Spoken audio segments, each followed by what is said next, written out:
तू चलता चल, तू चलता चल, तू चलता चल. Today we have with us Mr. Mohommed Ali Shah, and we are very grateful to have you, sir. He is a defense expert, public speaker, motivational speaker with highest number of TEDx talks in the world, a record. And he is an award-winning actor with many films like Bajrang Bhaijaan, then Yara, then web series. He is also an IIM alumni, and he is into now delivering back-to-back lectures, motivating people around during this tough times of the pandemic. And we are grateful that some motivation we can derive from today's lecture part of him. And thank you, sir. Thank you for coming in here. He is also faculty member at various universities, reputed universities across the globe. And it means that it's not just a glamour part, it's also knowledge. He had been in counterinsurgency operations, so there is a lot of things that we can learn from his defense experience as well. Today we will have him talk about how to develop good communication skills required for all competitive examinations. I'll give the floor to sir. Thank you very much, Yogita, for such a kind introduction. And firstly, I would like to thank. मगर क्योंकि communications की बात है तो फिर मैं चाहता हूं कि अपने आप पॉइंट में कम्युनिकेट करूं ताकि सुनने वाले को हर किसी को समझ में आ जाए. तो हमारी मातृभाषा तो हिंदी है, बंगाली, मराठी, पंजाबी, उर्दू, तमिल उस तरीके से है. तो हमारी रोजी की जबान तो अंग्रेजी है. तो आपने बिल्कुल सही फरमाया अंग्रेजी में, मगर मैं कम्युनिकेट करूंगा तो फिर मैं ऐसे करूंगा कि भाई लोग अनुमान तौर पे मानते हैं कि communication skills are speaking good English. अगर अच्छी अंग्रेजी बोलनी आ गई तो अब अच्छे कम्युनिकेटर बन गए ना. दरअसल गलत बात है. कम्युनिकेशन अलग होता है और अच्छी अंग्रेजी बोलना अलग होता है. दोनों में फर्क है. अब आप बिना कहे भी कुछ एक पॉइंट कम्युनिकेट कर पाते हैं. फर्ज करिए अगर मैंने आपको एक ऐसा पॉइंट कम्युनिकेट करा, अब आपको क्या समझ में आ रहा है कि मेरी कैमरा ऑफ है, या तो मैं नाश्ता कर रहा हूं, या तो मेरे को इतना मैं पार्टिसिपेट नहीं करूंगा, या तो मैं शर्मा रहा हूं. तो वो एक अलग तरीके का कम्युनिकेशन हो गया. So I would speak in English and Hindi दोनों को मिक्स करके, ताकि basically not just Yogita, not just sir, everyone understands. Firstly, it's a great honor and a pleasure to be here, to be invited by Col Nehru sir to come and speak, because let me tell you one thing, boys and girls, my dear friends. Col Nehru sir is a legend, a renowned officer known in the army, and even now, even today, people, जो officers commissioned हैं, जो service में हैं, वो भी Col Nehru का नाम लेके swear करते हैं. इनकी वो solid reputation है वहां पे फौज में. और आप लोग यकीनन बहुत खुशकिस्मत है. You are very very lucky. आपको अंदाजा शायद नहीं होगा आप कितने लकी हैं. होगा कईयों को शायद नहीं भी होगा कि कितनी खुशकिस्मती है आपकी. हमारे टाइम पे अगर कोई मेंटर होता कर्नल नेहरू टाइप का, तो भाई बात ही कोई और थी, कुछ और थी बिल्कुल. लेकिन बदकिस्मती से हमारे कोई ऐसे मेंटर नहीं मिले हमें. So sir, thank you very much for the huge honour. I feel blessed.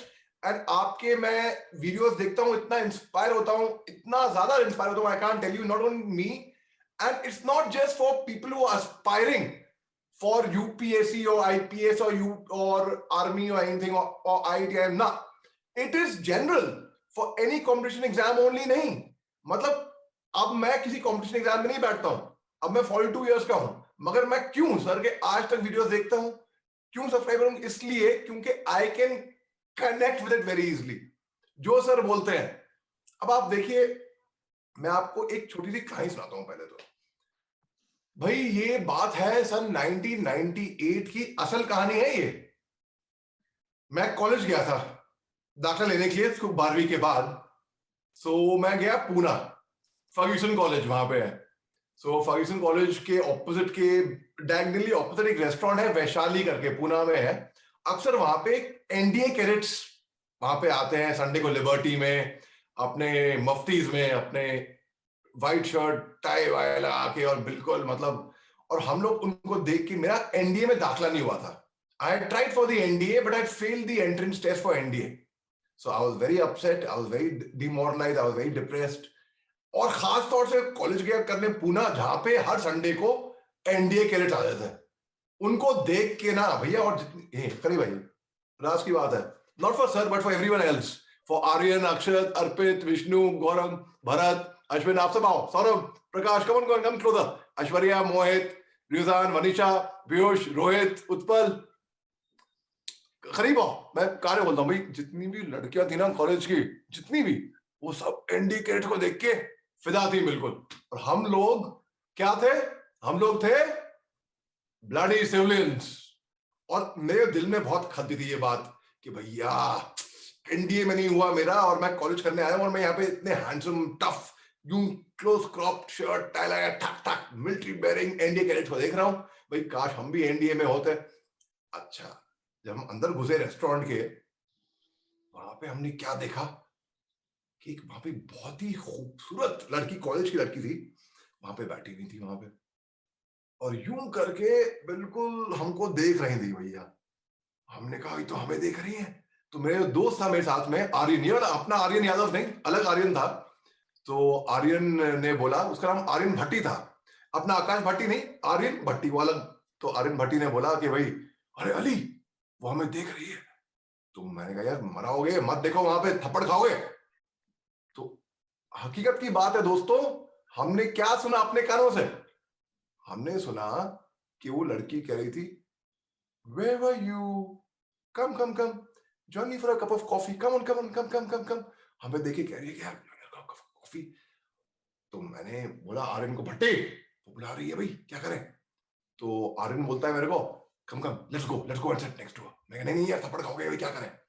तो फिर आर्यन थोड़ा करेजियस गट्स लिए, आर्यन ने जाके कुर्सी खींची उसके बाजू में, बैठने ही वाला था वो बिल्कुल, कि जो महिला थी ना, जो लेडी थी, जो लड़की थी वहां पे, उन्हें बोलती हैं आर्यन को, अब मैं तो नहीं गया, मेरे को इतनी हिम्मत नहीं थी, तो वो आर्यन को बोलती है, waiter 2 black coffees please.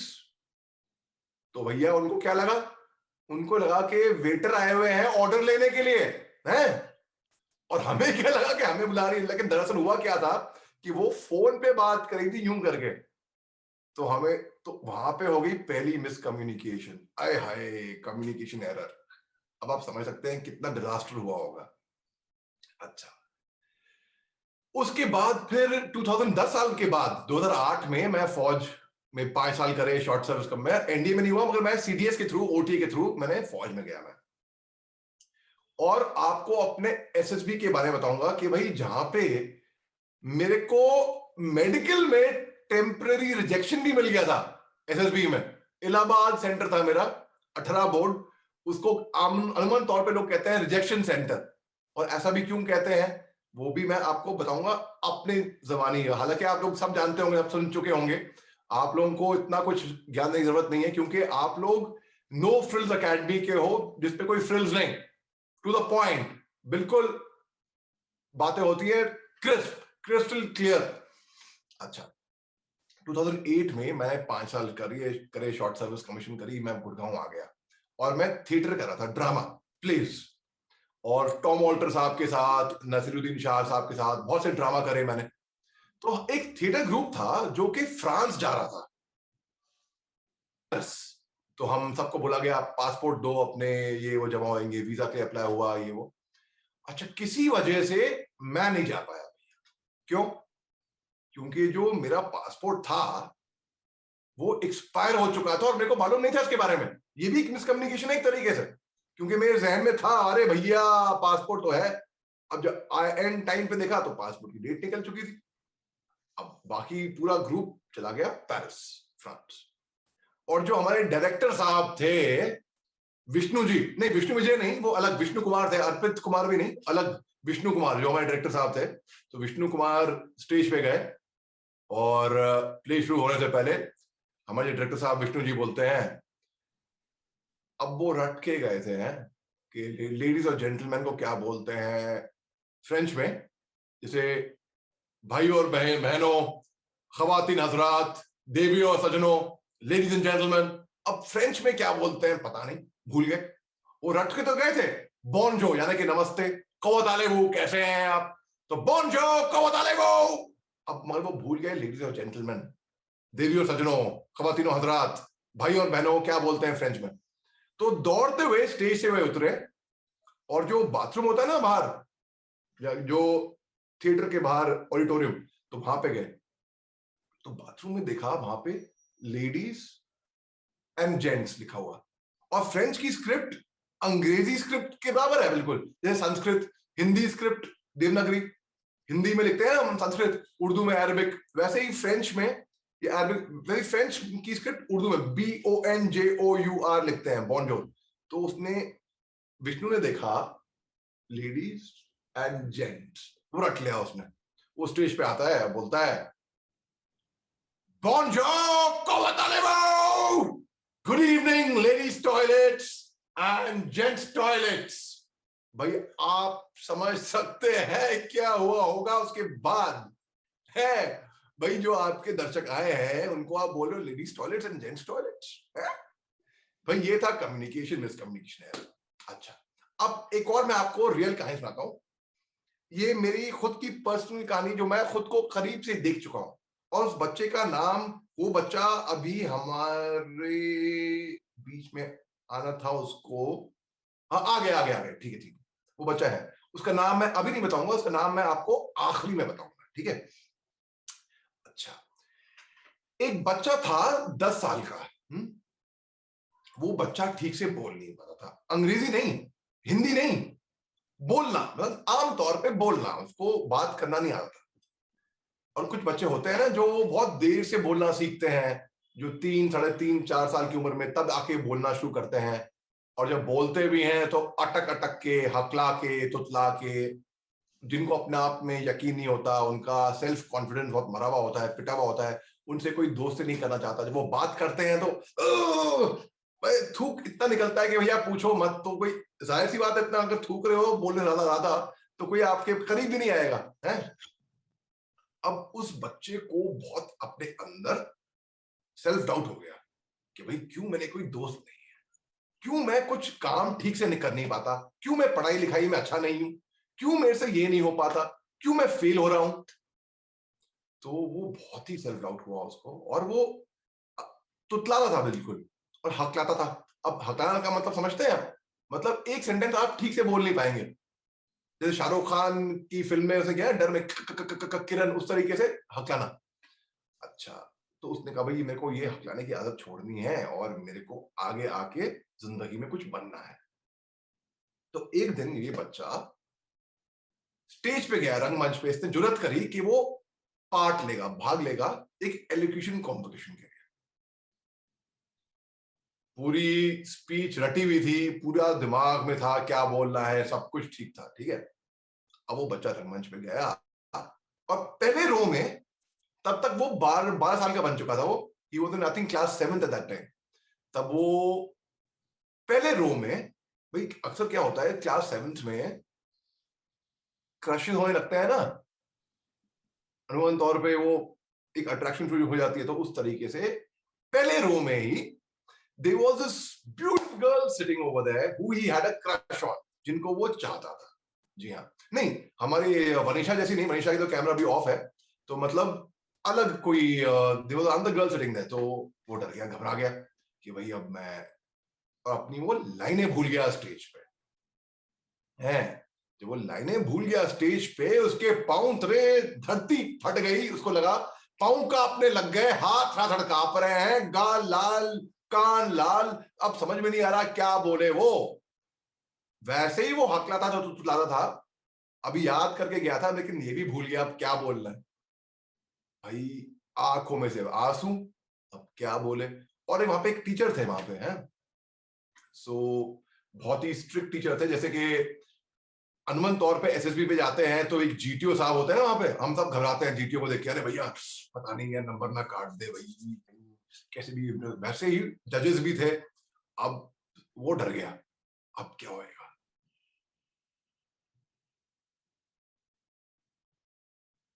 Stage पे जाके बस ब्लैकआउट, खामोश, एकदम खामोश, चुप, गुप्पी चुप, बत्ती बंद। और फिर वो थैंक यू बोला उसने और आके बैठ गया अपने सीट पे। और सब उसको ऑडियंस में देख के हंस रहे हैं उसके ऊपर। और वो देख रहा है, यार सब लोग हंस रहे हैं, उसमें क्या करूं। सो एम्बैरेस्ड। जैसे ही कंपटीशन खत्म हुआ और ऑडिटोरियम से लोग निकलने लग गए, सब उसके ओर पे आए और हंसने लगे, इडियट, बेवकूफ, अरे तुम्हारी वजह से। जैसे एक फौज में, एक अकेडमी में कंपनी होती है, नौशेरा कंपनी, फ्लोरा कंपनी, मैक्टिला कंपनी, जसामी कंपनी, ये हमारे ओटी की कंपनी सी है, जोजिला कंपनी। अब उस तरीके से स्कूल में हाउस होते हैं, आपके भी होंगे, red house, blue house, yellow house, Ashoka house है, और नेहरू हाउस। उस तरीके से हमारे भी हाउसेस थे। हमारे थे अरावली, सुमेरु, पहाड़ों के ऊपर नाम थे, विंध्या। अच्छा, तो लोगों ने बोला कि भाई तुम्हारी वजह से पूरा हाउस डूब गया, तुम्हारी वजह से पूरे हाउस के नंबर कट गए, अब तुम कितने निकम्मे हो, गुड फॉर नथिंग, यूजलेस, बेवकूफ। तो वो बच्चा बहुत रोया, बहुत रोया। He was always teased and bullied and pinned down by his own classmates. Seniors की तो बात ही मत करिए, सीनियर्स तो उसको और चढ़ाते थे, और जूनियर्स में से भी कोई उसकी ऐसी खास इज्जत नहीं करता था।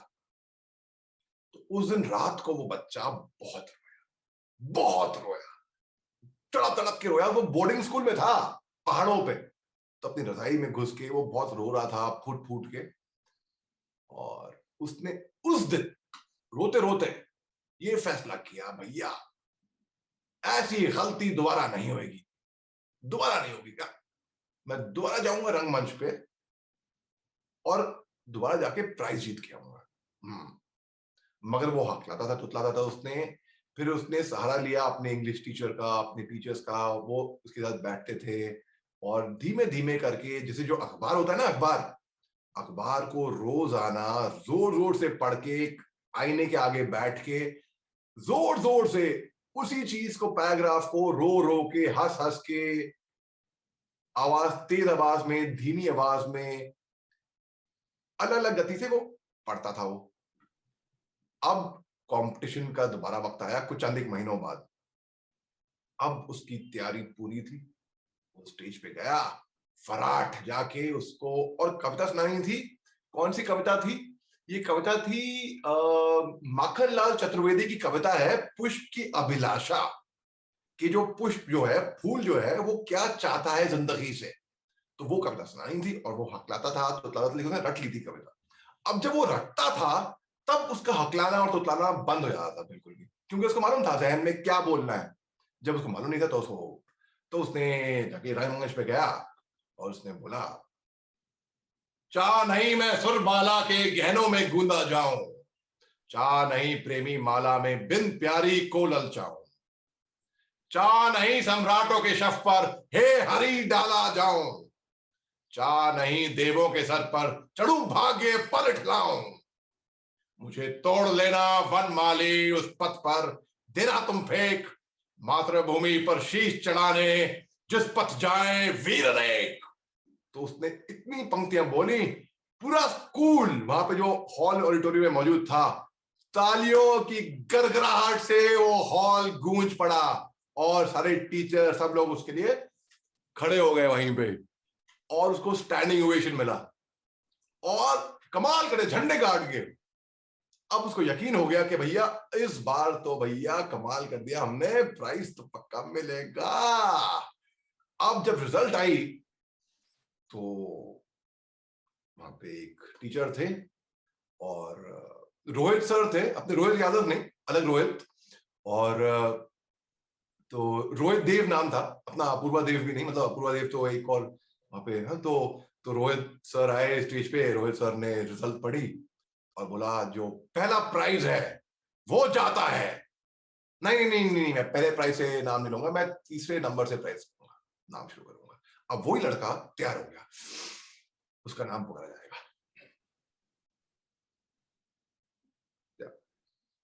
And the third prize goes 2 Saurav Gandhi. तो एक और लड़का था सौरव गांधी था, सौरव चौड़िया नहीं, चौरसिया नहीं, और आदित्य गांधी भी नहीं, आप वो मत समझेगा, अलग। हाँ, तो सौरव गांधी को 3rd प्राइज मिल गया। अच्छा,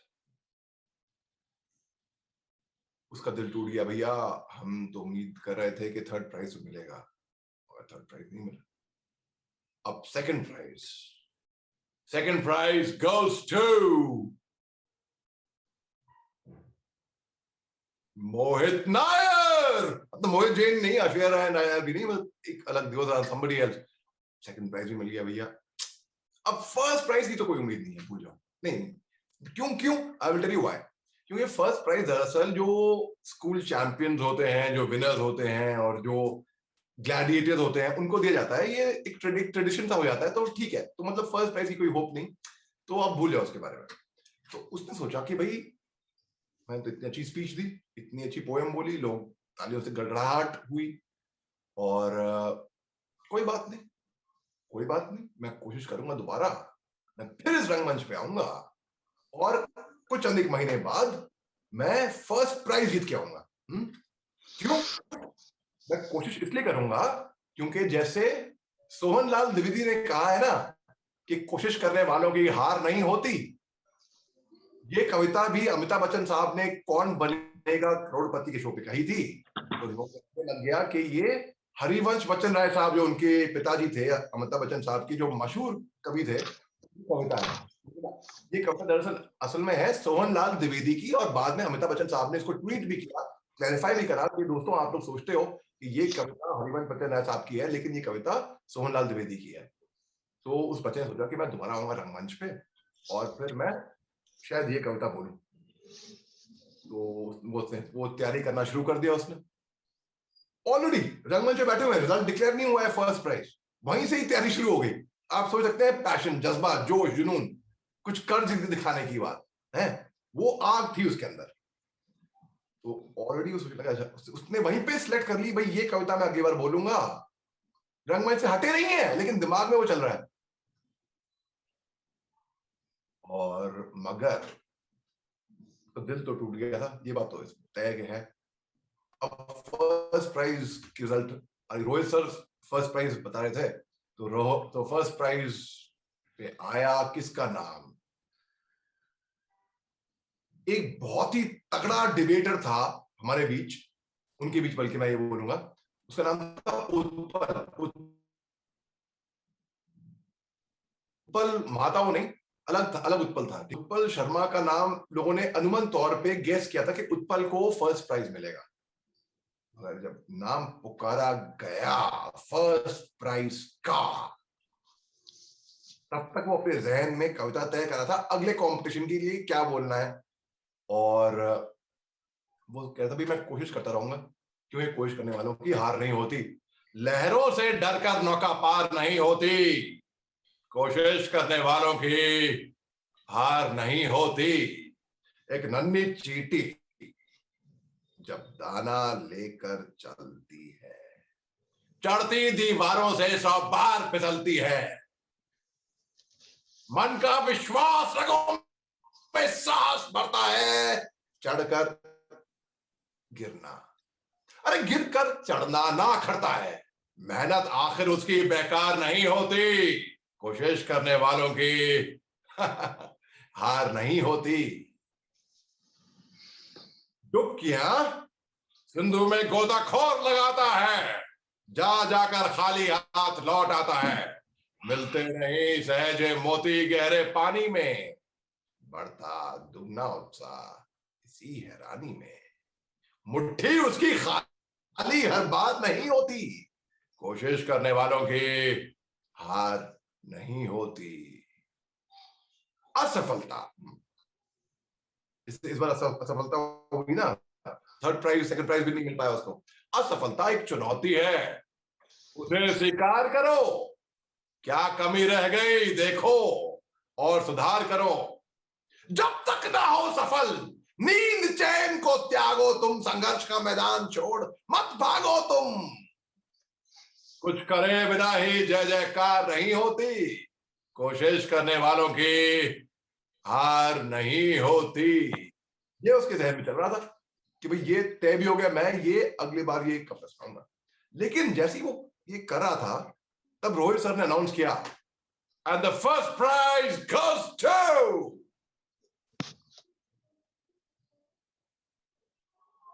नेटवर्क खराब नहीं हुआ, मैंने पॉज किया आप लोगों को सोचने के लिए, घबराइए मत। And the first prize goes to Mohammad Ali Shah. जी हाँ, ये मेरी कहानी है। दरअसल मैं वो बच्चा था जो बचपन में हकलाता था, तुतलाता था, अटक अटके बातें करता था, बोल नहीं पाता था अपने बारे में, बहुत सेल्फ डाउट था मेरे को, मैं बहुत अनश्योर था अपने बारे में, मालूम नहीं था कि भाई मेरे साथ क्यों लोग दोस्ती नहीं करना चाहते, मेरे से क्यों लोग दूर भागते हैं, मैं क्यों फेल हो रहा हूँ अपने टेस्ट में, मेरे से क्यों कुछ काम अच्छे से हो नहीं पा रहा है। लेकिन फिर मैंने अपने आप पे काम करना शुरू किया, और क्या काम करा आपको बताता हूँ मैं क्या काम करा। देखिए, अब जब मैं ठीक से बोल नहीं पाता था उस टाइम पे, मैंने आपको बताया कि मैं आईने के आगे बैठ के, एक और एक्सरसाइज है, एक कलम को, एक पेंसिल को अपने मुंह में रखना। देखिए, ये पेंसिल है, मैंने मुंह में रखी यूं करके और बोलना शुरू करा। और उस तरीके से क्या होता है, जो हमारी जो जो मुंह है ना, वो पूरी तरह से खुल जाता है, उसकी जो मसल्स हैं वो खुल जाती हैं। और जो जहन में, देखिए आपको मैं एग्जांपल देता हूं, आप अगर आप 100 मीटर भागने की तैयारी कर रहे हैं, आप 100 मीटर भागते हैं 12 सेकंड में, 13 सेकंड में भागते हैं, ठीक है, अनुमान तौर पे। अब आपको 12 सेकंड में आना है, आप प्रैक्टिस कर रहे हैं। लेकिन अगर आप एक लोड उठाएंगे, एक वजन उठाएंगे, और फिर आप उसी को प्रैक्टिस करेंगे 100 मीटर को, और फिर आप वजन हटा देंगे, तब आप क्या 12 सेकंड, 11.5 सेकंड में कर लोगे आप। उसी तरीके से बोलने को, अपने आप को इतना चैलेंज करा कि पेन रखा ताकि बोलने में दिक्कत आए आगे, ताकि आगे वाला समझ ना पाए हैं, और मैं इतनी क्लैरिटी से बोलूंगा कि आगे वाला बिल्कुल क्लियरली समझ में आ जाए उसको। तो जब मैं पेन हटाऊंगा तो जाहिर सी बात है मैं और क्लियर होऊंगा, है ना आयुष? तो उस तरीके से वो टंग ट्विस्टर सीखे। टंग ट्विस्टर्स मानते हैं, समझते हैं आप? जैसे कहते हैं, मैं अभी भी ठीक से बोल नहीं पाता हूँ कुछ टंग ट्विस्टर। वो क्या है, वो चंदू के चाचा ने चांदनी की चाची, क्या है वो, चांदनी रात पे चंदनी, क्या है वो, ऐसा कुछ है ना कुछ। ये सर, चंदू के चाचा ने चंदू की चाचा की चांदनी चौक पे चांदनी रात में चटनी छिटाई। वेरी वेल डन अर्पित, बिल्कुल बिल्कुल, that is the one, that is the one. Okay, and I am very happy यार, थैंक यू यार, I mean really I need help for that. आज तक मैं, मुश्किल है बोलना, लेकिन जैसे कि फिर मैंने और सीखे, जैसे कि बेटी butter bought a bit of butter but the butter was bitter, so Betty butter bought a bit of better butter to make the bitter butter better. She sells seashells on the seashore, but the seashells on the seashore are not seashells at all. Peter Piper picked a peck of pickled pepper, a peck of pickled pepper Peter Piper picked. If Peter Piper picked a peck of pickled pepper, where's the peck of pickled pepper Peter Piper picked? उस तरीके से टंग twisters पे काम किया। अब धीरे धीरे एक आत्मविश्वास होने लग गया, एक सेल्फ कॉन्फिडेंस होने लग गया, और मुझे अपने आप से, खुद से प्यार होने लग गया। मैं ये समझने लग गया कि भाई मैं वर्थलेस नहीं हूं, मेरी भी कोई कीमत है, मेरी भी कोई वैल्यू है। क्योंकि जब तक हम अपने खुद की इज्जत नहीं करेंगे ना, सामने वाला भी आपकी इज्जत नहीं करेगा दोस्तों। जब तक हम खुद को अपने आप से प्यार नहीं करेंगे, सामने वाला भी हमारे से प्यार नहीं करेगा।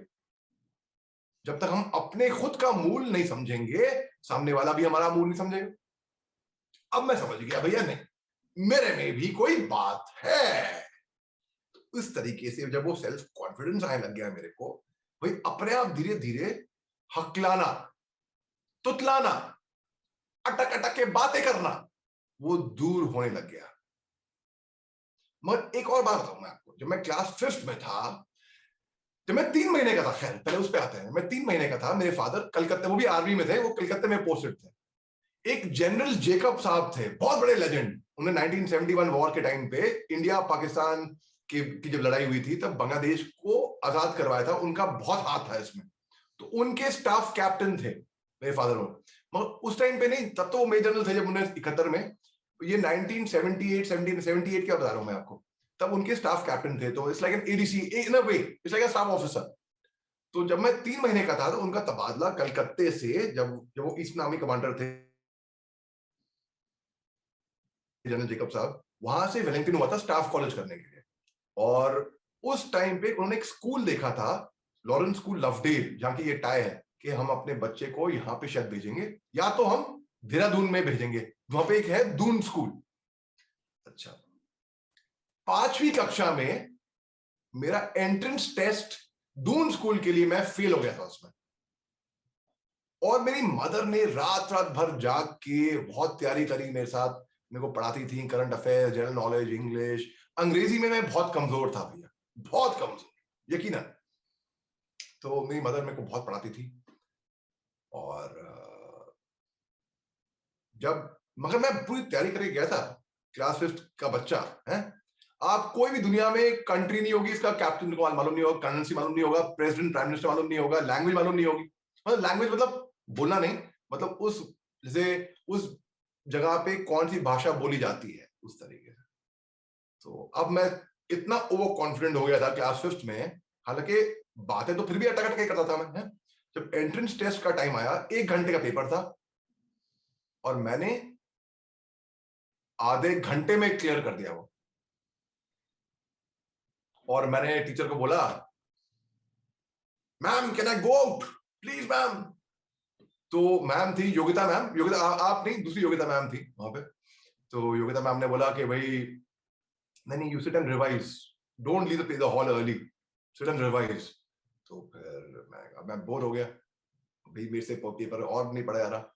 मैम हो गया पेपर, आधे घंटे में हो गया ना, जाए दो मैम, प्लीज मैम करके योगिता मैम ने बोला ठीक है जाओ। जैसे मैं बाहर निकल कर आया एग्जाम हॉल के, मैंने क्या देखा, मैं देखता हूं कि जो क्वेश्चन पेपर था वो 2 भाग में बटा हुआ था, पार्ट 1 एंड पार्ट 2। पार्ट 2 तो मैंने देखा ही नहीं, मुझे चूक हो गई देखने में कि पार्ट 2 में क्या लिखा है। तो मैं केवल 50 मार्क ही अटेम्प्ट करके आया, इसीलिए मैंने आधे घंटे में, आधे टाइम में कंप्लीट कर लिया पेपर बड़े आराम से। जब मैं बाहर निकल कर आया, मैंने कहा भैया जब तक ये 50 में से 50 नहीं आएंगे मैं पास नहीं होऊंगा, और अगर पास भी हो गया तो मेरिट लिस्ट में नहीं आ पाऊंगा, और मेरिट लिस्ट में भी आ गया तो मेरा सिलेक्शन शायद ना हो। अब क्या करूं? जब रिजल्ट आया कुछ अनेक महीनों बाद, तो क्या हुआ मालूम है? कौन बोलेगा? ठीक है, आप शायद म्यूट होंगे। तो भाई रिजल्ट में भी आया फेल, मतलब मैंने वो एंट्रेंस टेस्ट पास नहीं किया। क्यों? क्योंकि मैंने ठीक से वो क्वेश्चन पेपर पढ़ा ही नहीं था ना। अब हुआ यूं कि मैं बहुत रोया, लेकिन मैं दोबारा तैयारी करी। अब लॉरेंस स्कूल लवडेल, जहां पे दूसरा स्कूल था, अच्छा हुआ, कहते हैं जो होता है अच्छे के लिए होता है, बेहतरीन के लिए होता है। तो दून स्कूल एक तरीके से, उसे मैं लॉरेंस स्कूल लवडेल को एक बेहतर स्कूल मानता हूं पर्सनली, अगर पूछा जाए तो। मेरी सिस्टर भी वहां पे गई, मेरे कजन्स भी गए। अब सेकंड जनरेशन, मेरा नेफ्यू वहां का हेड बॉय था, वो वहां से निकल कर आया, तो मैं लवडेल गया। मगर क्लास 9th में क्या हुआ दोस्तों, क्लास 7th में तो आपको बताया मैं भूल गया था अपनी लाइन स्टेज में। क्लास 9th में एक कमाल की चीज हो गई मेरे साथ। मैं अपने पूरे बैच में अव्वल आया, पीछे से, आगे से नहीं, पीछे से, यानी कि मैं फेल हो गया। जी हाँ, मैं क्लास 9th में फेल हो गया, मतलब मेरे को वो क्लास रिपीट करनी पड़ी दोस्तों। अक्सर लोग पूछते हैं ना कि भाई सर क्या क्या 10th की और 12th के मैथ मार्क्स मैटर करेंगे, आर्मी में, एसएसबी में जाएंगे, क्या ये होगा? खैर वैसे आमतौर वैसे ही डर मेरे को भी था कि भाई मैं क्लास 9th में फेल हो चुका हूं, मैंने वो कक्षा दोबारा पढ़ रिपीट करी है, अब मेरे से पूछेंगे तो मैं क्या जवाब दूंगा, और इंप्रेशन इतना खराब जाएगा, यार फेलियर आया है फौज की सिलेक्शन के लिए, इसको तो हम वहीं पे मना कर देंगे। मगर वो सब मैटर नहीं करता है, वो सब हाँ दिखाता है कि आप जब स्कूल में कितने सिंसियर थे, आप कितना, आपका कमिटमेंट था पढ़ाई की ओर, आप कैसे स्टूडेंट थे, बस इतना दिखाता है। एज अ क्वालिफिकेशन तो कोई क्वालिफिकेशन बैरियर नहीं है वो, मगर हाँ जैसे कि एक बार एक नेहरू सर के वीडियो में भी है कि वो दिखाता है कि आप कितने सिंसियर थे, उसी तरीके से दिखाता है कि बिल्कुल दुरुस्त है कि आप कितने सिंसियर थे। और मेरे को डर लग गया कि भैया मालूम पड़ेगा ये फेल हो गया है लड़का क्लास 9th में, वो भी मैं बोर्डिंग स्कूल में था। तो मैंने खुद अपनी आंखों से देखा है, मेरे जो साथ वाले थे ना, मेरे बैच मेट्स मेरे सीनियर बन रहे हैं, और मेरे जो जूनियर थे जिनकी मैं रैगिंग ली थी वो मेरे साथ में मेरे बैच में आ गए, और मेरे जो सीनियर थे मेरे सुपर सीनियर बन गए। एक साल मैंने बहुत मुश्किल से गुजारा, मगर मेरे को एक एडवांटेज भी था। क्या एडवांटेज था? ये था कि मैं वो सिलेबस, वो कोर्स ऑलरेडी कर चुका था एक साल पहले। हिस्ट्री, डेट्स, मैथ्स की ट्रिग्नोमेट्री, जितने भी ट्रिग्नोमेट्री तभी इंट्रोड्यूस हुई थी, तो वो एक फायदा भी था मेरे लिए। तो मैंने कहा इस बार अगर मैं टॉप नहीं किया ना दूसरी बार, तो भाई मैं शर्म से डूब जाऊं। मगर दूसरी बार जब मैंने किया तो मैं अच्छा किया। मगर मैथ्स में उसके बाद क्लास 10th में जब मैं आया तो मैं मैथ्स में बहुत कमजोर था है, और शायद ये भी एक और वजह होगी कि मेरा एनडीए में नहीं हुआ था दाखिला। तो फिर मैं 10th में मेरे मैथ्स में मेरे को कंपार्टमेंट एग्जाम आया, मेरे को दोबारा जाना पड़ा एग्जाम देने के लिए अपने मैथ्स का एग्जाम। फिर 12वीं के बाद तो मैंने बहुत कोचिंग भी ली, तैयारी करी, मैंने एक्स्ट्रा क्लासेस ली, मैं पूरा जोश शोर, पूरा ये था कि भाई एनडीए में जाऊंगा। मेरे फादर भी एनडीए से गए थे, तो मैं कहा भाई एनडीए में, अंकल हैं वो भी आर्मर्ड कोर में, वो भी एनडीए से गए थे, तो एक और भी लोग थे हमारे खानदान में, वो सब एनडीए से गए थे। तो मेरे को ये था कि भाई एनडीए के थ्रू जाऊंगा मैं फौज में। और एक कविता है ना, सुनिए आपने, we both left home at 18, वो मैंने नहीं लिखी है, ये कोई और, मैंने इंटरनेट पे पढ़ी थी, ये कोई और मिस्टर बी कुमार हैं, उन्होंने लिखी है ये कविता शायद। और मैं थिएटर बैकग्राउंड से आता हूं, तो अब ये एक हो गया फायदा कि भाई मैं एक चीज पढ़ लेता हूं एक बार या शायद 2 बार, वो चीज मेरे जहन में बैठ जाती है, वो याद हो जाती है। और कई लोग बोलेंगे गिफ्टेड है, टैलेंटेड है, नहीं, कोई गिफ्ट टैलेंट नहीं होता दोस्तों, सब मेहनत होती है, मजदूरी होती है, लेबर होता है, हार्ड वर्क होता है, ठीक है। तो अगर आप सोचते हैं कि भाई टैलेंट है, नहीं, टैलेंट नहीं है ये पढ़ने का 1-2 बार, ये एक आर्ट, एक कला मैंने कल्टीवेट करी है ओवर द इयर्स, अपने आप पे ही मेहनत कर करके। और we both left home at 18 मैंने पढ़ी थी इंटरनेट पे, शायद याद होगी, मैं ट्राई करता हूं मैं। और लिखते हैं we both left home at 18, you cleared the prestigious JEE, I cleared an entrance test of UPSC. You got through IIT, I got through NDA. You pursued your degree, I pursued my passion and underwent the most rigorous and the toughest training. Your day started at 9 and ended at 5. Mine started at 5 and went on beyond 9 at night, which meant I had to stay up many a nights. You had your grand convocation ceremony with pride, with style rather. I had my grand passing out parade with pride. Best company took you and the best package was awarded. I was pipped with 2 stars on my shoulders, which I perceive is worth more than $1 million in the sky. You got a plum job. I got a way of life. You got to see your family every day. I just wished I got to see my parents soon. You celebrated festivals with lights, music, and played with firecrackers. I celebrated festivals in underground bunkers with my comrades, with real firearms, and played with my life. We both got married. We were both sent on our respective duties. You went for luxurious business trips. I went to the rugged line of control. We both returned. Both wives couldn't control the tears. And you hugged her. But I couldn't. You wiped her tears. But I couldn't. Because my bullet-ridden body was lying in the coffin with medals on my chest, and the coffin was wrapped with a tricolor. My way of life ended, yours continued. We both left home at 18. I became a martyr and became immortal, because martyrs never die, they become legends and live in hearts and minds forever. How can a man die better than facing fearful odds for the ashes of his fathers and the temples of his gods? जब मैं कोहिमा में था, नागालैंड में posted था मैं, तो कोहिमा में एक वर्ल्ड वॉर सेमेट्री है.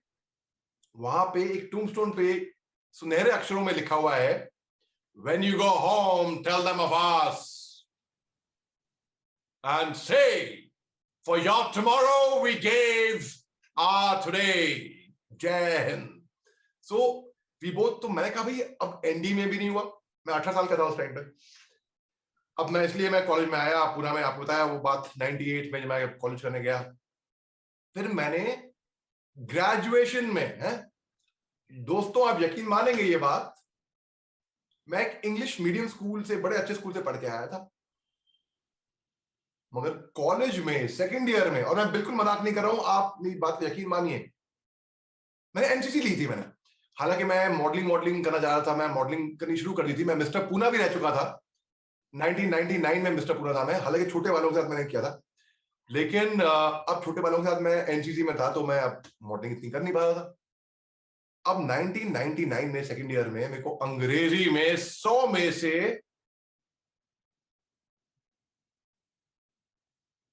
1 नंबर आया था.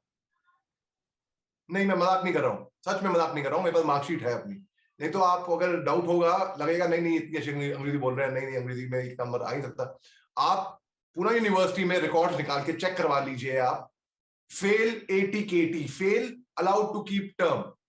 तो मैं दोबारा रीअपियर करा, और मैंने 100 में से इस बार 50 नहीं, 100 में से 100 अटेम्प्ट करके आया था मैं.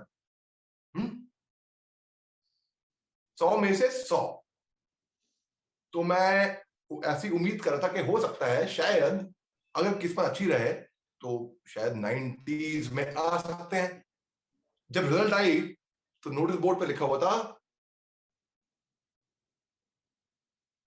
001/out of 100. तो मुझे यकीन नहीं आया.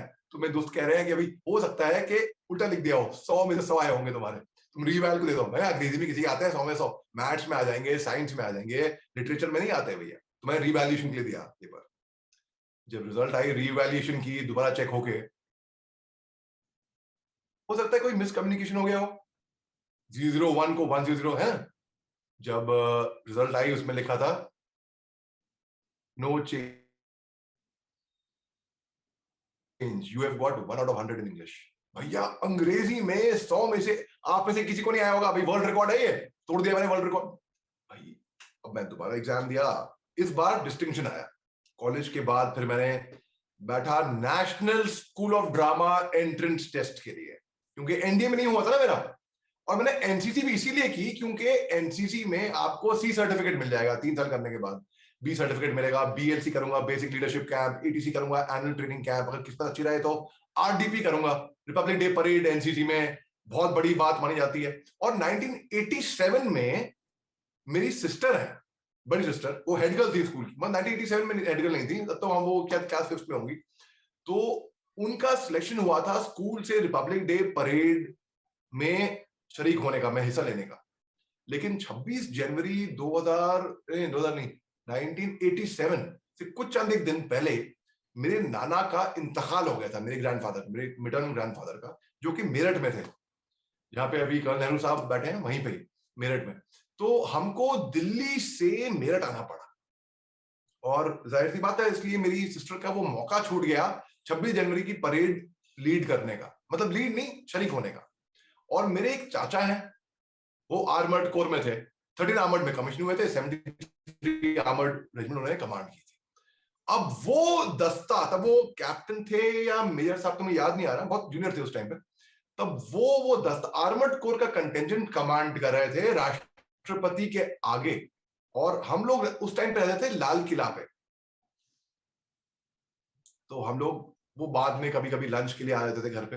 हम उनसे बहुत इंस्पायर होते थे, भाई वर्दी में मेरे फादर भी, वो भी, हम लंच कर रहे हैं, वाह भाई ये होती है शान, ये होती है बात फौजी आदमी की, दूर से ही फौजी आदमी पहचाना जाता है.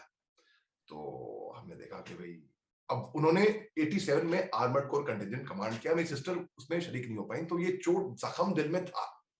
तो एनसीसी में खूब लड़ा खाया मैंने कॉलेज में, और अपने कैंप के दौरान ये था, बस सपना ये था कि भी एनसीसी में मैं आरडीपी रिपब्लिक डे परेड के लिए जाऊं, लेकिन वो सपना तब पूरा नहीं हो पाया। तो कॉलेज के बाद, और मेरे को सी सर्टिफिकेट भी नहीं मिला। हाँ दोस्तों, मैंने एनसीसी इसलिए करी क्योंकि अगर मेरा एंट्रेंस टेस्ट में दोबारा मैं फेल हो जाता हूं तो कम से कम हो सकता है, मेरे को मालूम गारंटी नहीं कि एसएसबी में क्लियर हो, लेकिन शायद एक बेड़ा तो पार हुआ, एंट्रेंस टेस्ट पार हुआ, तब एसएसबी में गया। शायद एसएसबी में अगर मेरे में वो बात है, ओएलक्यू है और वो बात है, तो मैं अगर टीम प्लेयर हूं तो शायद एसएसबी में मेरा सिलेक्शन हो सकता है, ऐसा मेरा मानना था। भाई अगर 1% चांस भी होती है कहीं पे, तो it is important to try that. जब तक आप लॉटरी का टिकट नहीं खरीदेंगे दोस्तों, लॉटरी कैसे लगेगी आपकी? आप बस सपना देखते रहेंगे मुंगेरी लाल के हसीन सपने कि भाई एक दिन मेरे को लॉटरी लगेगी और ये होएगा और दुनिया पलट जाएगी और किस्मत बदल जाएगी। अरे किस्मत भी तब बदलेगी जब आप अपनी किस्मत को बदलना चाहोगे, ऐसा थोड़ा किस्मत बदल जाएगी। तो फिर मैंने कहा भाई एनसीसी भी में सी सर्टिफिकेट भी नहीं मिला मेरे को। कॉलेज के बाद अब क्योंकि सी सर्टिफिकेट नहीं था, मेरे कॉन्फिडेंस भी लो था, और मैं अपना फॉर्म भर चुका था मैं ओटीए के लिए, सीडीएस के लिए सन 2001 में, थर्ड ईयर में, कि भाई कॉलेज की। मगर तब मेरे को इतना इल्म नहीं था कि थर्ड ईयर में जब तक वो प्रोसेस होएगा फॉर्म, आप भी आज फॉर्म भरा, 1 साल से ऊपर का प्रोसीजर है। एंट्रेंस टेस्ट दिया, फॉर्म भरा, फिर वहां से कॉल लेटर आएगा, आपने एंट्रेंस टेस्ट दिया, फिर एसएसबी दी, जब तक आपकी एकेडमी में ज्वाइनिंग नहीं होती है। तो 2002 में अक्टूबर में ज्वाइनिंग हुई मेरी ओटीए में, और 2001 में फॉर्म भरा था मैंने। सोचिए, अच्छा अब फॉर्म तो भर लिया, अब क्या करूं? तो मैंने एग्जाम दिया एनएसडी के लिए, नेशनल स्कूल ऑफ ड्रामा। मेरे चाचा हैं, मेरे फादर के छोटे भाई, वो हम भी मेरठ से हैं, तो वो उनने वो एनएसडी के पास आउट हैं। उनको मेरे दादा जान जो सिविल सर्वेंट थे, तो वो फोर्स कर रहे थे, क्योंकि मेरे फादर, मेरे एल्डेस्ट चाचा जा चुके थे आईआईटी में, मेरे फादर गए एनडीए में, और जो छोटे, सबसे छोटे थे, जो भी 9th में फेल हुए थे, हाँ इंतफाकन, तो ये ट्रेडिशन हो गया एक फैमिली का। तो अब उनको भेजा जाता है एनडीए का एग्जाम देने के लिए। भाई क्यों? क्योंकि जमीर गए हैं एनडीए के लिए, तुम भी जाओ एनडीए के लिए। अब वो घर से ही भाग गए भाई, घर से भाग गए, और कहां पहुंचे? उनके पास एक घड़ी थी। उस जमाने में घड़ी, पेन और साइकिल अगर है आपके पास, वो आज के जमाने में मतलब कि आप बहुत रईस आदमी है, ऐसा मान लीजिए। हालांकि इतने रईस नहीं थे, लेकिन वो सबसे छोटे थे ना घर में, तो सबसे छोटे वाले को अक्सर बहुत पैम्पर्ड होता है, लाडला होता है घर का, इसलिए उनके पास घड़ी भी थी और साइकिल भी थी। उन्होंने घड़ी साइकिल बेची और पहुंचे कहां पे? पहुंचे बंबई। क्या करने के लिए? हीरो बनने के लिए भैया। हाँ, और वहां पे वो पकड़े गए, घर से भागे हुए थे। किसने पकड़ा? दिलीप कुमार साहब है ना, यूसुफ खान, दिलीप कुमार वो हमारे फैमिली फ्रेंड्स हैं, तो दिलीप कुमार की जो सिस्टर्स थी, उन्होंने पकड़ा इनको और दादा जान के पास भेजा। वो तब डिस्ट्रिक्ट कलेक्टर थे अल्मोड़ा डिस्ट्रिक्ट के, तो उनके पास वहां पे 9th में थे, तो वहां पे गए और खूब इनकी धुनाई हुई। और उन्होंने कहा भाई मेरे को एक्टर बनना है, एक्टर बनना है। भाई हर किसी छोटे बच्चे का सपना होता है, कहीं ना कहीं जहन में होता है, भैया एक्टर बनना है, पर्दे पे आना है, कला दिखानी है। अब उन्होंने बोला ये मानेगा नहीं है, तो उनको अलीगढ़ मुस्लिम यूनिवर्सिटी भेजा, वहां पे उनकी उर्दू साफ हुई। उसके बाद नेशनल स्कूल ऑफ ड्रामा भेजा, फिर एफटीआई भेजा पूना में, और फिर उनने फिल्मों में आए। उनको आप आज की तारीख में नसीरुद्दीन शाह के नाम से जानते होंगे। तो फिर वो एक मंच में कलाकार बन गए, इसलिए क्योंकि उन्हें अपनी कला पे काम करा, और उनको मेरे दादा ने उनपे एजुकेशन दी, उनको तालीम दी। उन्हें वो एंट्रेंस टेस्ट एनएसडी का, एफटीआई का पास करते गए। तो एक चीज मैंने देखी, जो मेरे बड़े चाचा हैं, उन्होंने तो आईआईटी का एंट्रेंस पास किया, मेरे फादर ने एनडीए का, और मेरे छोटे चाचा ने एनएसडी एफटीआई का। तो फिर अलग अलग फील्ड है तीनों।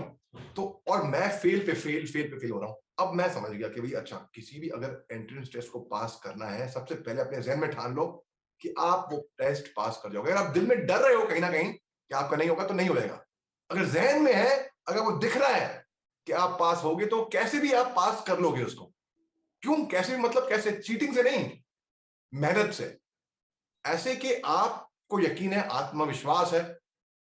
If you think you are beaten, you are. If you think you dare not, you don't. If you'd like to win, but think you cannot, there's almost a Kent you want. If you think you're outclassed, you are. You've got to think high to rise. You've got to be sure of yourself before you can ever win the prize. For out in the world, we find success begins with a person's will. It's all in the state of mind. Life's battles don't always go to the stronger or faster men. But sooner or later, the person who wins is the one who thinks he can. आप लोगों का मानना है कि आप कर सकते हो, तभी तो आप यहाँ पे हो, तभी तो आप नेहरू सर से क्लास लेते हो और ट्रेनिंग ले रहे हो. बड़ा अच्छा काम कर रहे हो आप लोग, मैं दाग देता हूँ. हर कोई सोचता है कि यार हमें ट्रेनिंग जरूरत नहीं, हम तो जेम्स बॉन्ड है, हम फने खां हैं, हमें तो हो जाएगा ना. भाई ट्रेनिंग बहुत जरूरी है. एक गायक जो होता है ना, गायक, भाई हम बड़ा अच्छा गाते हैं, सब लोग कहते हैं पार्टी में भाई तुम अच्छा गाते हो तो मैं गायक बन जाऊंगा. ऐसा नहीं होता. आपको उस कला में ट्रेनिंग लेनी पड़ती है. एक्टिंग, मरे भाई मैं तो बहुत बड़ा अच्छा झूठ बोलता हूं, किसी को मालूम नहीं पड़ता. मैं जब मेरे चेहरे पे आएगा ही नहीं, मैं तो झूठ बोल रहा हूं, तो भाई बड़े अच्छे एक्टर, तुम एक्टर बन जाओ. ऐसे नहीं होता. उसमें आपको कला में ट्रेनिंग लेनी होती है. नसीर साहब ने NSD 3 साल, FTI 2 साल, 5 साल की ट्रेनिंग लेके, जो शॉर्ट सर्विस कमीशन में इतने में 5 साल निकल जाते हैं, उतने में तो सीखने में लगाए उस कला को.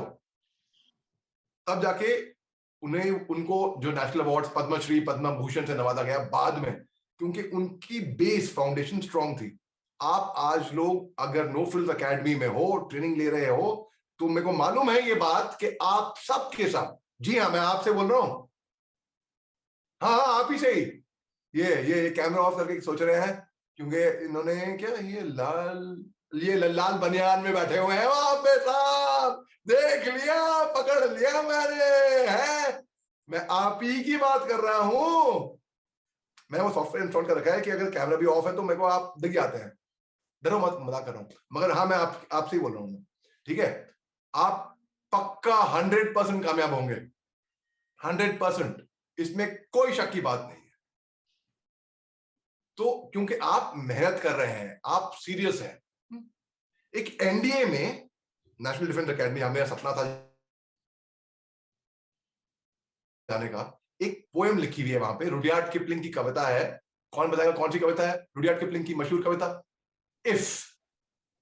तो रुडयार्ड किपलिंग साहब लिखते हैं, सुनिए नहीं सुनिए, कमेंट सेक्शन ऑफ होंगे शायद मेरे ख्याल से. Yes, sir, I have heard it. Yes, sir. Yes, sir, I have. Yes, sir. We heard it. I'm glad, Nisha, you've heard. I'm glad you've heard. All right, ठीक है. How does it start? Oh, Rohit ने की comments और section on है. ठीक है Rohit. Great. How does it start? If you've heard if you think you are beaten, you are. वैसे ना. I will tell you. If you can keep your head when all about you are losing theirs and blaming it on you. If you can trust yourself when all men doubt you but make allowance for the doubting too. If you can dream and not make dreams your master. If you can think but not make thoughts your aim. If you can meet with triumph and disaster and treat those two impostors just the same, or bear to hear the truth you've spoken, twisted by knaves to make a trap for fools, or watch the things you gave your life to broken, and stoop and build them up with worn-out tools. If you can make one heap of all your winnings and risk it on one turn of pitch and toss and lose, and start again at your beginnings and never breathe a word about your loss. If you can force your heart and nerve and snoo to serve your turn long after they are gone, and so hold on when there is nothing in you except the well which says to them, hold on. If you can talk with crowds and keep your virtue, or walk with kings nor lose the common touch, if neither false nor loving friends can hurt you, all men count with you, but none too much. If you can fill the unforgiving minute with 60 seconds worth of distance run, yours is the earth and everything that's in it, and which is more. You will be a man, my son. ये Rudyard Kipling ने कहा था और ये कविता NDA में लिखी गई है, वहां पे डाली गई है, वहां पे जाते हैं, एक फ्रेम हुई हुई है। So you become from a boy, you become a man. You become that person that you have dreamt to be. You have become, and you can become what you want to be. Let me tell you. Now, how a boy who couldn't speak at all, who lived up to be, आज की तारीख में एक, I don't know कैसे, it wasn't by design, by default, एक world record कायम कर दिया मैंने कि भाई दुनिया में एक TEDx होता है, TEDx, that is the largest stage in the world, it's considered to be. तो एक मेरा वर्ल्ड रिकॉर्ड रहा है to be invited to speak on TEDx the highest number of times in the world by anybody in the world, which is by an Indian, and that Indian is me. I'm very happy about that. भाई सोचो, जो बच्चा बचपन में बिल्कुल बात नहीं कर पाता था, हकला के बातें करता था, और मैं दुनिया का सबसे छोटा नाम होगा मेरा अली, 3 लेटर ALI, अ-ल-ई, बेटे का नाम क्या है? नाम नहीं बता पा रहे अपना भैया, अरे जो नाम नहीं बता पा रहे, अरे क्या होगा इस लड़के का यार, पता नहीं क्या होगा। हर कोई फिक्रमंद था, हर कोई, इनके बस की बात नहीं है। उसने वर्ल्ड रिकॉर्ड कायम कर दिया, world book of records, Limca book of records नहीं, वर्ल्ड बुक ऑफ रिकॉर्ड। वो यहाँ पे आपको दिखाता हूँ भाई। अच्छा वो किस्मत से यहीं पे ये रहा, ये वर्ल्ड बुक ऑफ रिकॉर्ड्स में नाम दर्ज हो गया है। अब ये है कि तो दुनिया में कुछ ऐसा काम नहीं है कि आप नहीं कर सकते। दुनिया में आपने ठान लिया कि आपको यूपीएससी पास करनी है और आपकी कम्युनिकेशन स्किल्स खराब है, तो काम करो अपने, जब तक ना हो सफल। नींद चैन को त्यागो तुम, संघर्ष का मैदान छोड़ मत भागो तुम, मैं कहा था ना आपको। तो अगर आपकी कम्युनिकेशन स्किल्स खराब है कोई बात नहीं, मगर मैं बताऊं कम्युनिकेशन जो है ये एक हर फील्ड में काम आता है।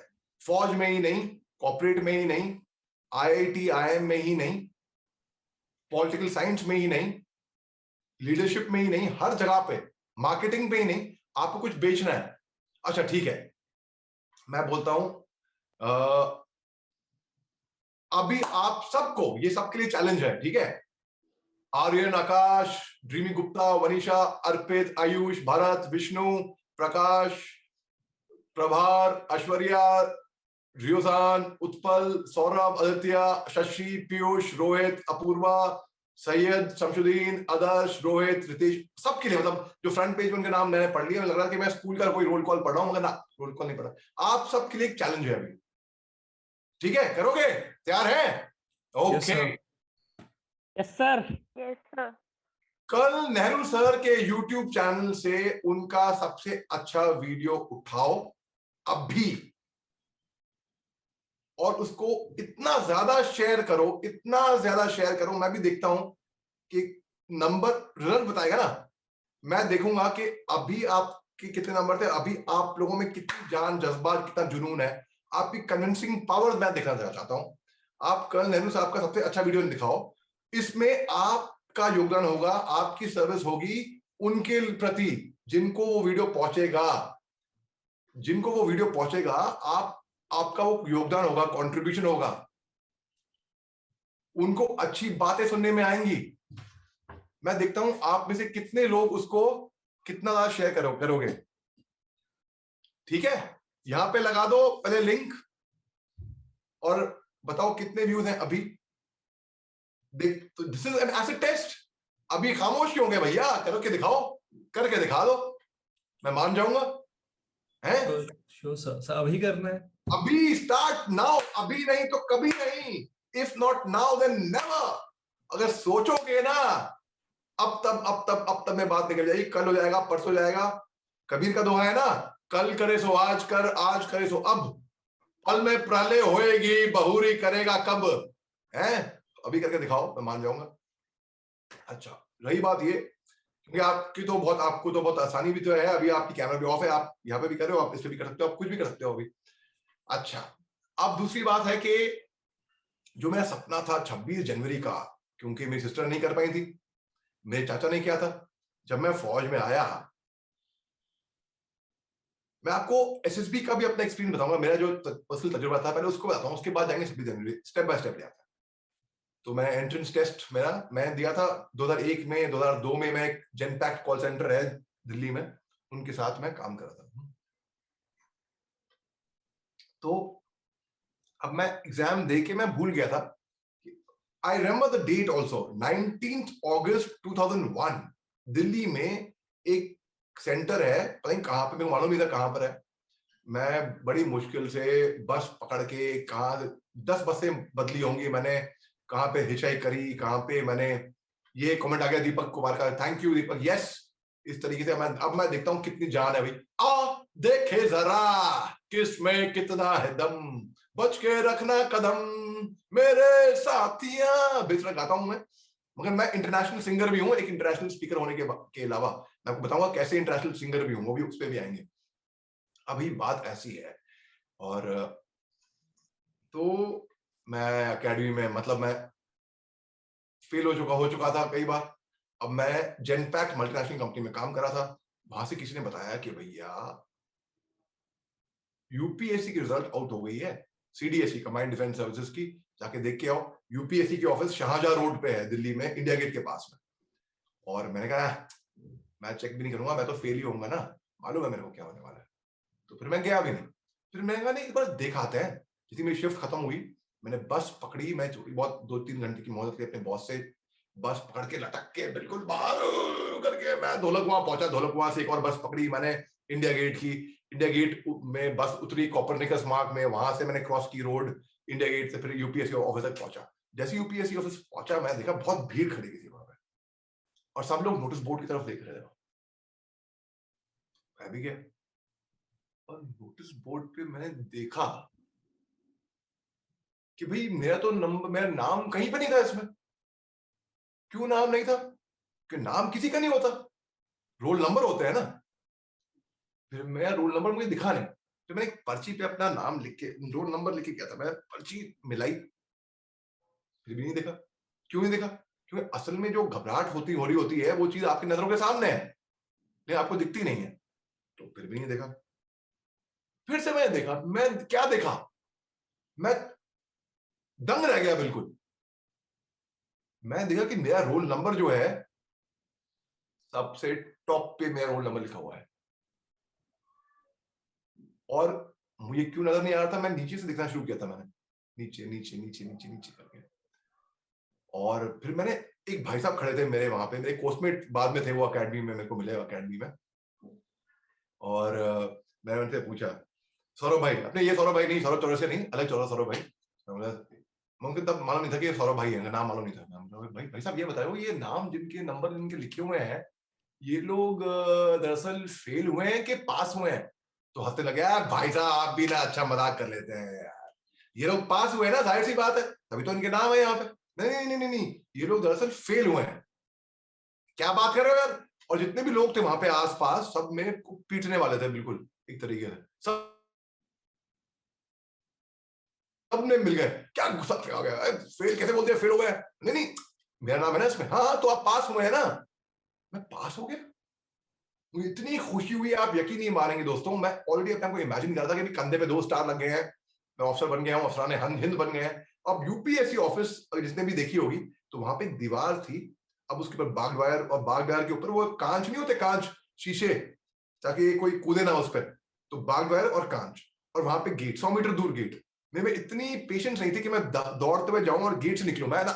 मैंने ऑब्स्टिकल कोर्स की तैयारी वैसे शुरू कर दी। तो मैंने वो दीवार फांदी, वो कांटे तार कांच वांच के ऊपर, और जो गार्ड था सीटी बजा, ये कौन वहां से भागे हुए जा रहा है। मैं भागा हुआ गया, और पीले रंग के एसटीडी बूथ हुआ करते थे, एसटीडी पीसीओ आईएसडी जेरोक्स लिखा होता था उसके ऊपर। तो तब मोबाइल इतने आए नहीं थे, तो मैं दौड़ा आ गए थे, मगर बहुत कम लोगों के पास पे थे, और एक इनकमिंग कॉल के लिए लगते थे 18 रुपए, एक इनकमिंग कॉल के लिए भी, वो भी 1 सेकंड की कॉल हो फिर भी। तो मैंने एसटीडी बूथ से कॉल किया, मेरे फादर उस टाइम पे मणिपुर में पोस्टेड थे, तो मैंने किसी तरह आर्मी एक्सचेंज को कॉल करा, उनको बोला भाई किसी तरह से कैसे कैसे करके, मैं बड़ी मुश्किल से, और एसटीडी बूथ पे वो मीटर चल रहा है और मेरा दिल और धड़क रहा है, भैया अरे मैं एसटीडी, और हम इतना कमा नहीं रहे थे कि भाई एसटीडी पे भाई बहुत, जैसे आज ये मैं जानता हूँ किन की बात कर रहा हूँ, रात को सोए नहीं, फोन पे लगे हुए थे ये भाई साहब, ये वाले। हाँ, मुस्कुरा रहे अभी कैमरा ऑफ करके हैं। ऐसे काम नहीं चलेगा दोस्तों, मेहनत करो है।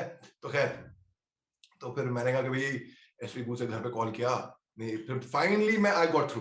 मेरी मदर ने उठाया।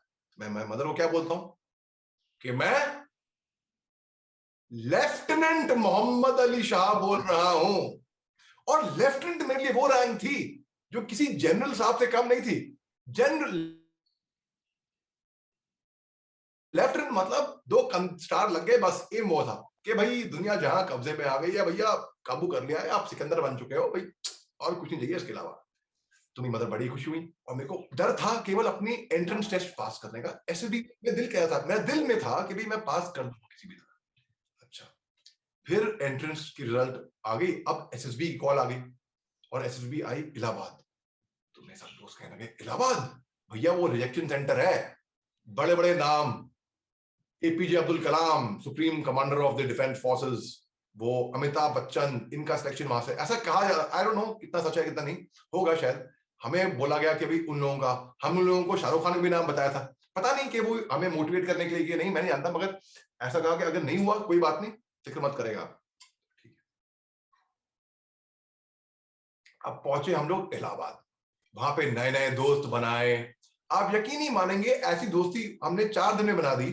कई लोगों का सिलेक्शन नहीं हुआ था, जिनका नहीं हुआ था उनसे भी मैं आज टच में हूं। कोर्समेट की तो बात ही अलग है, उनकी तो बात ही मत करिए, उनसे तो वो हमारे भाई हैं बिल्कुल।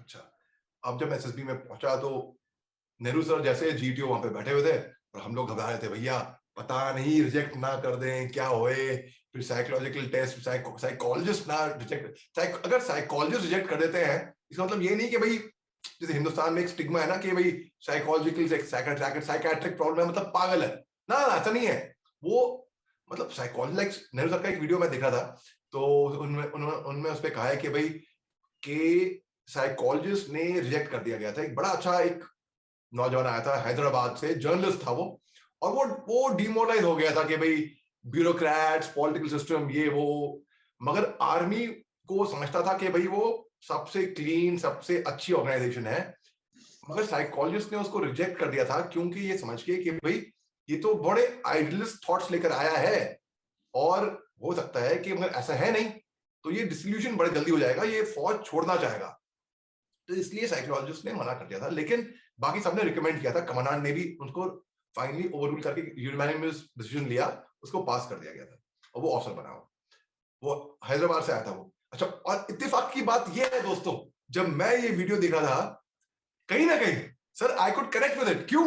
मेरे फादर ना उस टाइम पे सिकंदराबाद में 54 डिव कमांड कर रहे थे, ठीक है, और मैं भी सिकंदराबाद से ऐसे भागा क्योंकि मेरी बात तो नहीं कर रही क्योंकि मैं भी हैदराबाद से आया था और थोड़ा बहुत जर्नलिज्म भी मैं भी कर चुका था, तो मुझे so a lot of people can connect with a lot of your videos, in fact वो ही नहीं, जिस तरीके से आप सिंपल तरीके से आप समझाते हैं, आपका तरीका है ना सर, वो दिल करता है उसको बस देखते ही रहो। इसलिए मैंने लोगों को बोला कि भाई मैं, क्योंकि it will be a service to mankind, to people who are watching your videos.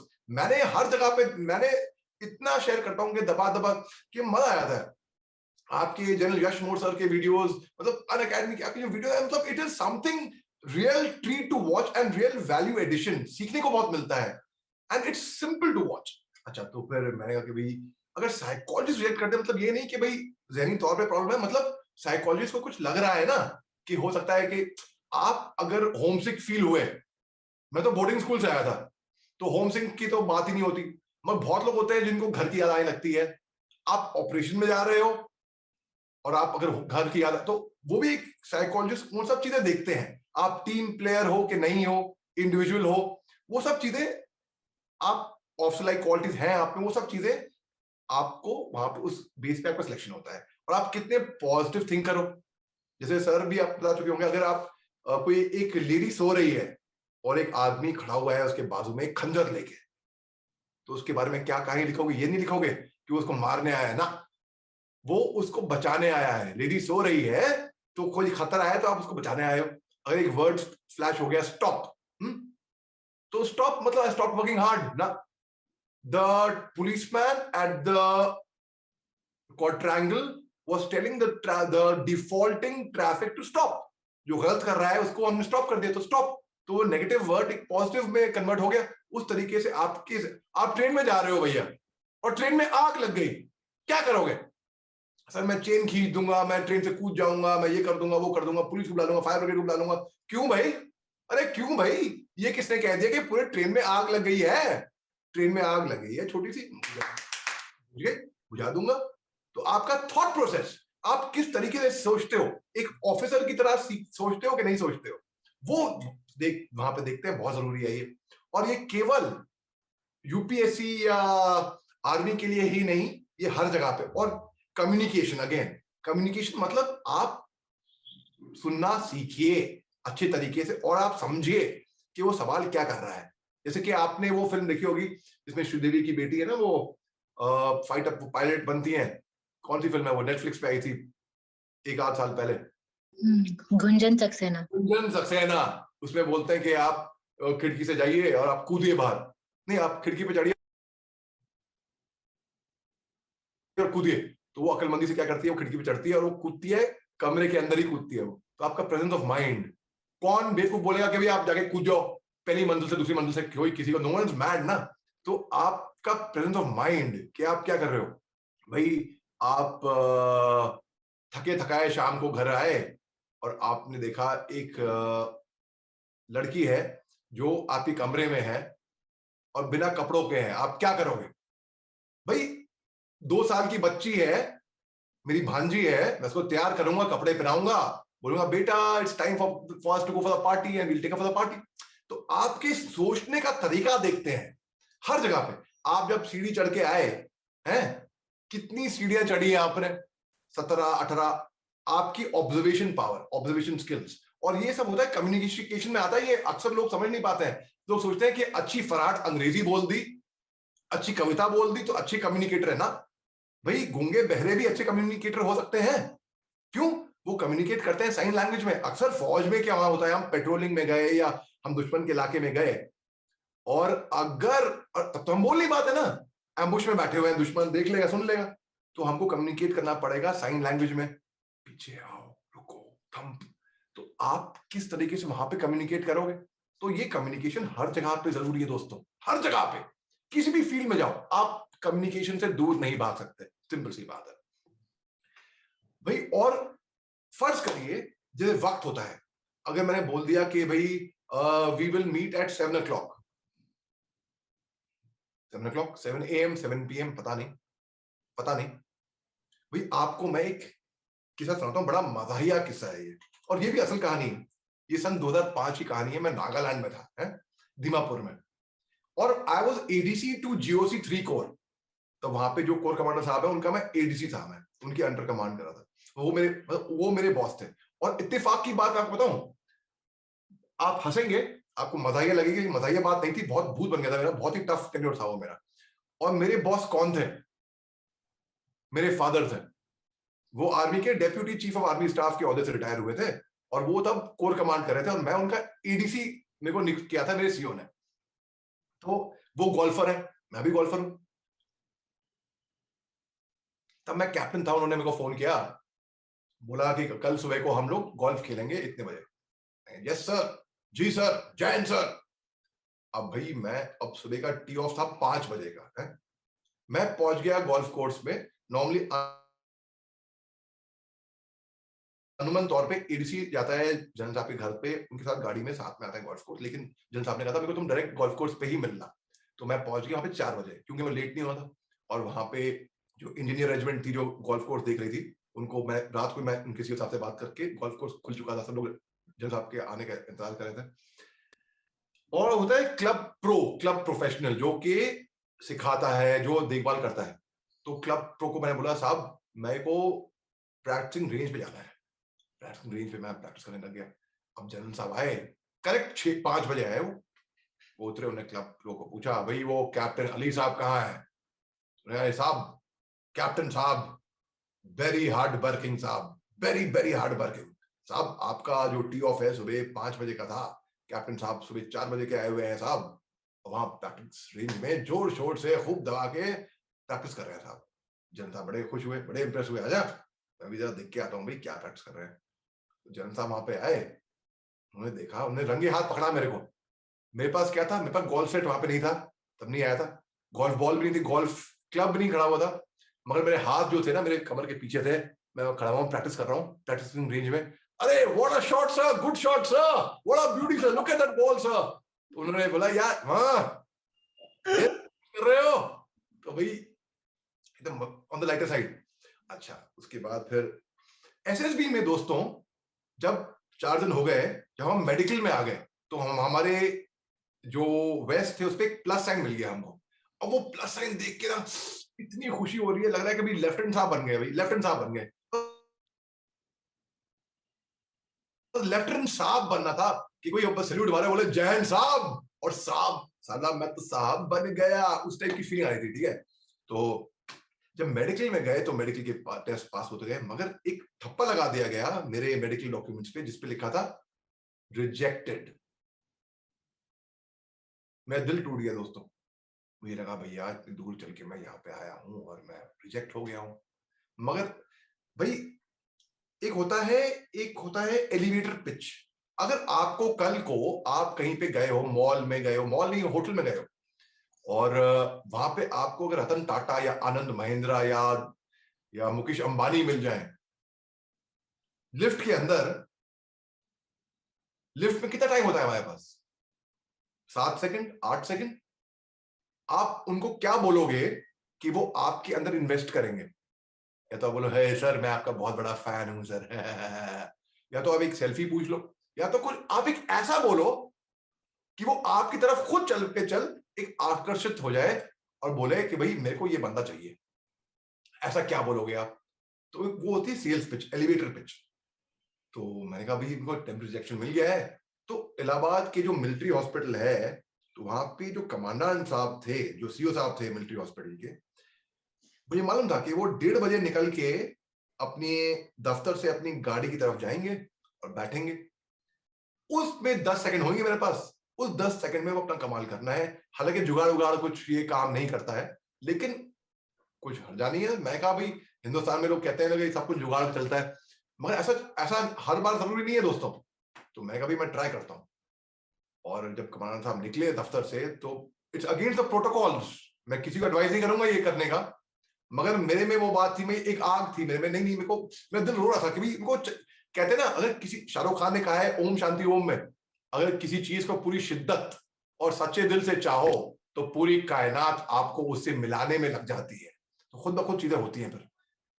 तो मैंने कहा भाई कमांडर साहब निकल रहे हैं, मैं उनके पास गया, जैन सर यूं करके, तो मैंने देखा पतला दुबला सा आदमी आया हुआ है। हाँ भाई, तो मैं कहा सर बात ऐसी है कि मेरे को सिर्फ फौज में ही जाना है और कुछ नहीं करना है, और मेरा सपना बहुत क्लियर था, और वो 26 जनवरी का जख्म तो मेरे दिल में था भाई दोस्तों, 26 जनवरी का जख्म तो मेरे दिल में था कि भाई 1987 में नहीं हो पाया था। अच्छा, तो फिर उन्होंने बोला कोई बात नहीं, उन्होंने डॉक्यूमेंट देखे मेरे, उन्होंने हंसे, उन्होंने बोला ये तो टेम्पररी रिजेक्शन है, मतलब परमानेंट रिजेक्शन नहीं है, ये टीआर है, पीआर नहीं है। तो आपको बहुत सरल बात है, मैं बॉक्सर हूं बाय द वे, मैं हकीकत में बॉक्सर हूं, मेरे फादर नेशनल बॉक्सर हो चुके थे, इसलिए उन्होंने मेरा नाम मोहम्मद अली रखा। बात यह है दरअसल, और मेरा एक और कजन है, मतलब रिश्ते में मेरे चाचा लगते हैं, है वो मेरे हम उम्र, उनका नाम भी मोहम्मद अली है, और मोहम्मद अली शाह ही है। नेहरू सर जानते हैं उसको, बड़े अच्छे से जानते हैं, उसके बड़े भाई को भी जानते हैं। ठीक है, तो अच्छा मैं बॉक्सर था। अब बॉक्सिंग में मोहम्मद अली जो मैं था, कहीं कि मैं नाक तोड़ चुका था, और जाहिर सी भाई कर्मा होता है ना, भी आपकी भी नाक टूटी है, तो मेरी भी नाक बॉक्सिंग में टूट चुकी थी, तो इसके लिए नाक टूटी हुई थी, तो एक ऑपरेशन करना पड़ेगा नाक का, और फिर आपका सिलेक्शन हो जाएगा। तो फिर मैं हैदराबाद से ही मिलिट्री हॉस्पिटल से नाक ऑपरेशन कराया, जो कि बहुत दर्दनाक ऑपरेशन था दरअसल, जनरल एनेस्थीसिया दूसरी मर्तबा करवा रहा था मैं, स्कूल में करवा चुका था मैं जब नाक टूटी थी, अब दोबारा करवा रहा हूं मैं। अब मालूम नहीं कि वो सक्सेस भी होगा कि नहीं होगा, अगर सक्सेस नहीं हुआ तो पूरी मेहनत बेकार। तो फिर मैं उसके बाद री अपील मेडिकल बोर्ड के लिए गया, पापड़ बेले स्ट्रगल किया, मैं पुणे गया कमांड हॉस्पिटल, वहां पे डॉक्यूमेंट दिखाए, और वहां पे जो मेडिकल स्पेशलिस्ट था उन्होंने मेरे डॉक्यूमेंट पे क्या लिखा, उन्होंने लिखा very, I like your participation, I love that. उन्होंने लिखा सिलेक्टेड। भाई अब पूछो मत, मेरी खुशी फूले ना समाई। हम चले गए ऑफिसर्स ट्रेनिंग एकेडमी है। अच्छा, सब लोग वहां पे आए, सोचा कि कोई लंबे बाल, कोई पॉइंट लेके आया, कोई गिटार लेके आया है। भाई अब तो हम बन गए अफसराने हिंद, अब तो हम बन गए ऑफिसर, अब कौन रोक लेगा, अब तो सिलेक्शन भी हो गया, अब तो एसएसबी भी पार हो गई, कोई बात नहीं। हम पहुंच गए ओटी में। ओटी में पहले दिन हमको फॉलोन कर दिया गया, खड़ा किया, हमारे एजुडेंट साहब खड़े हुए, हाथ कमर पे थे, ला line up, do you all love your hair? तो हमने कहा yes we like our hair. Well, even I loved my hair when I came for my training. Tomorrow morning, a barber will come, and I want you all lined up at the barber shop at sharp 5 in the morning, and there will be a haircut given to all of you. अच्छा, हमको हमारे senior ने डरा रखा था कि भाई क्या होगा कि भाई तरीका ये था कि पुल-अप बार है हमारे बैरक्स के बाहर, उस पुल-अप बार के ऊपर आपको उल्टा लटका दिया जाएगा, आपके बाल लटकेंगे और जिसके लंबे बाल है ना उसको गार्डन सीजर से वो बाबर काटेगा। ऐसा हमारे सीनियर ने हमको डरा रखा था। हम रात भर उल्टा लटकना नहीं आ रहा, टो टच करने नहीं आ रहा है, लेकिन हम रात भर प्रैक्टिस कर रहे हैं। अब सुबह को जब बाबर आया, हम लाइन अप थे, हमने देखा एक आदमी निकल के आ रहा है इतनी लंबी कैंची लेके, खच खच खच खच खच खच। तो हम देख के घबरा गए। अब हम बाहर की तरफ देख रहे हैं, भैया इस पे उल्टा लटका दिया जाएगा, पता नहीं करता नाक काट दे भाई, चोट लगेगी।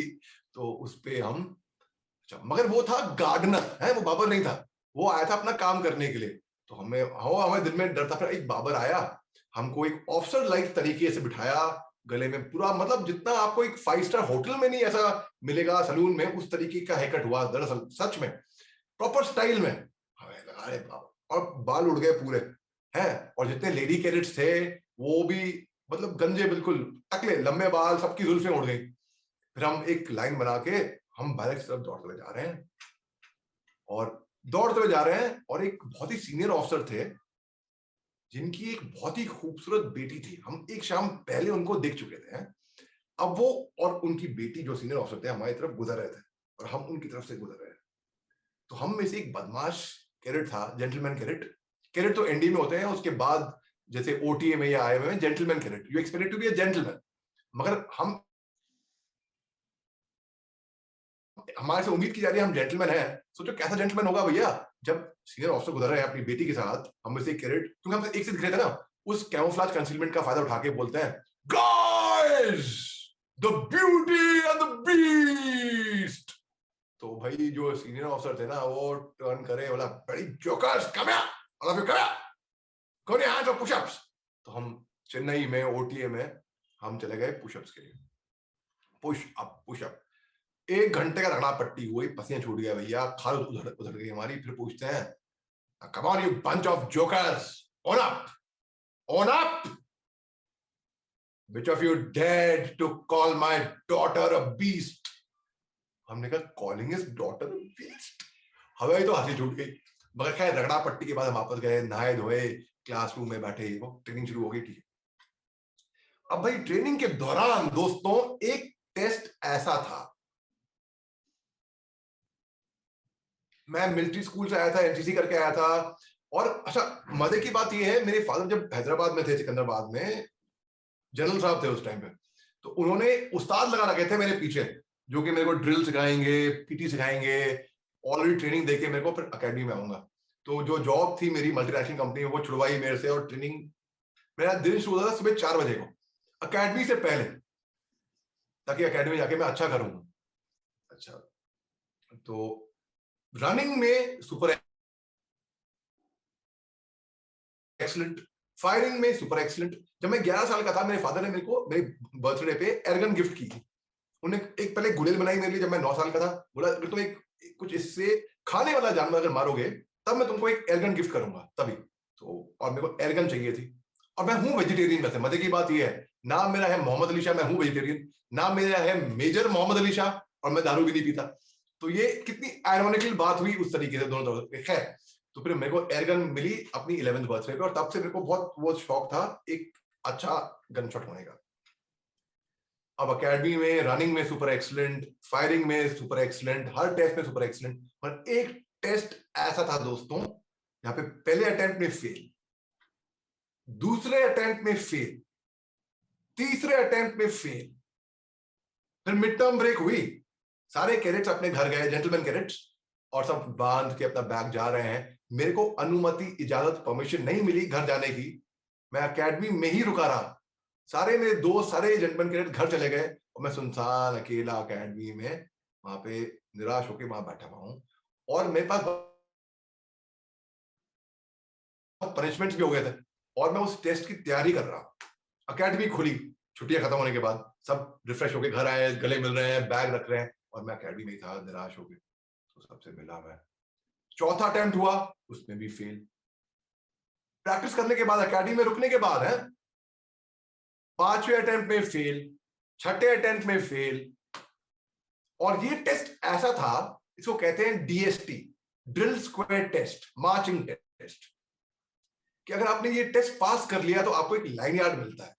आपको अगर वो लाइन यार्ड मिल गया ना, तो आपकी वर्दी पे मान लो एक बार पंख लग गया, आपको सल्यूट मारने की इजाजत मिल जाती है। और सल्यूट मारने का वो ख्वाब होता है, भाई सल्यूट मारे, अब तो मार दे किसी भी, ठीक है, सिविलियन हो गए भी मार दे, वो बात है ना। जब सरकारी तौर पे आपको लागू होता है, जैसे फौज में ऑफिसर के लिए एक होता है सलामी शस्त्र।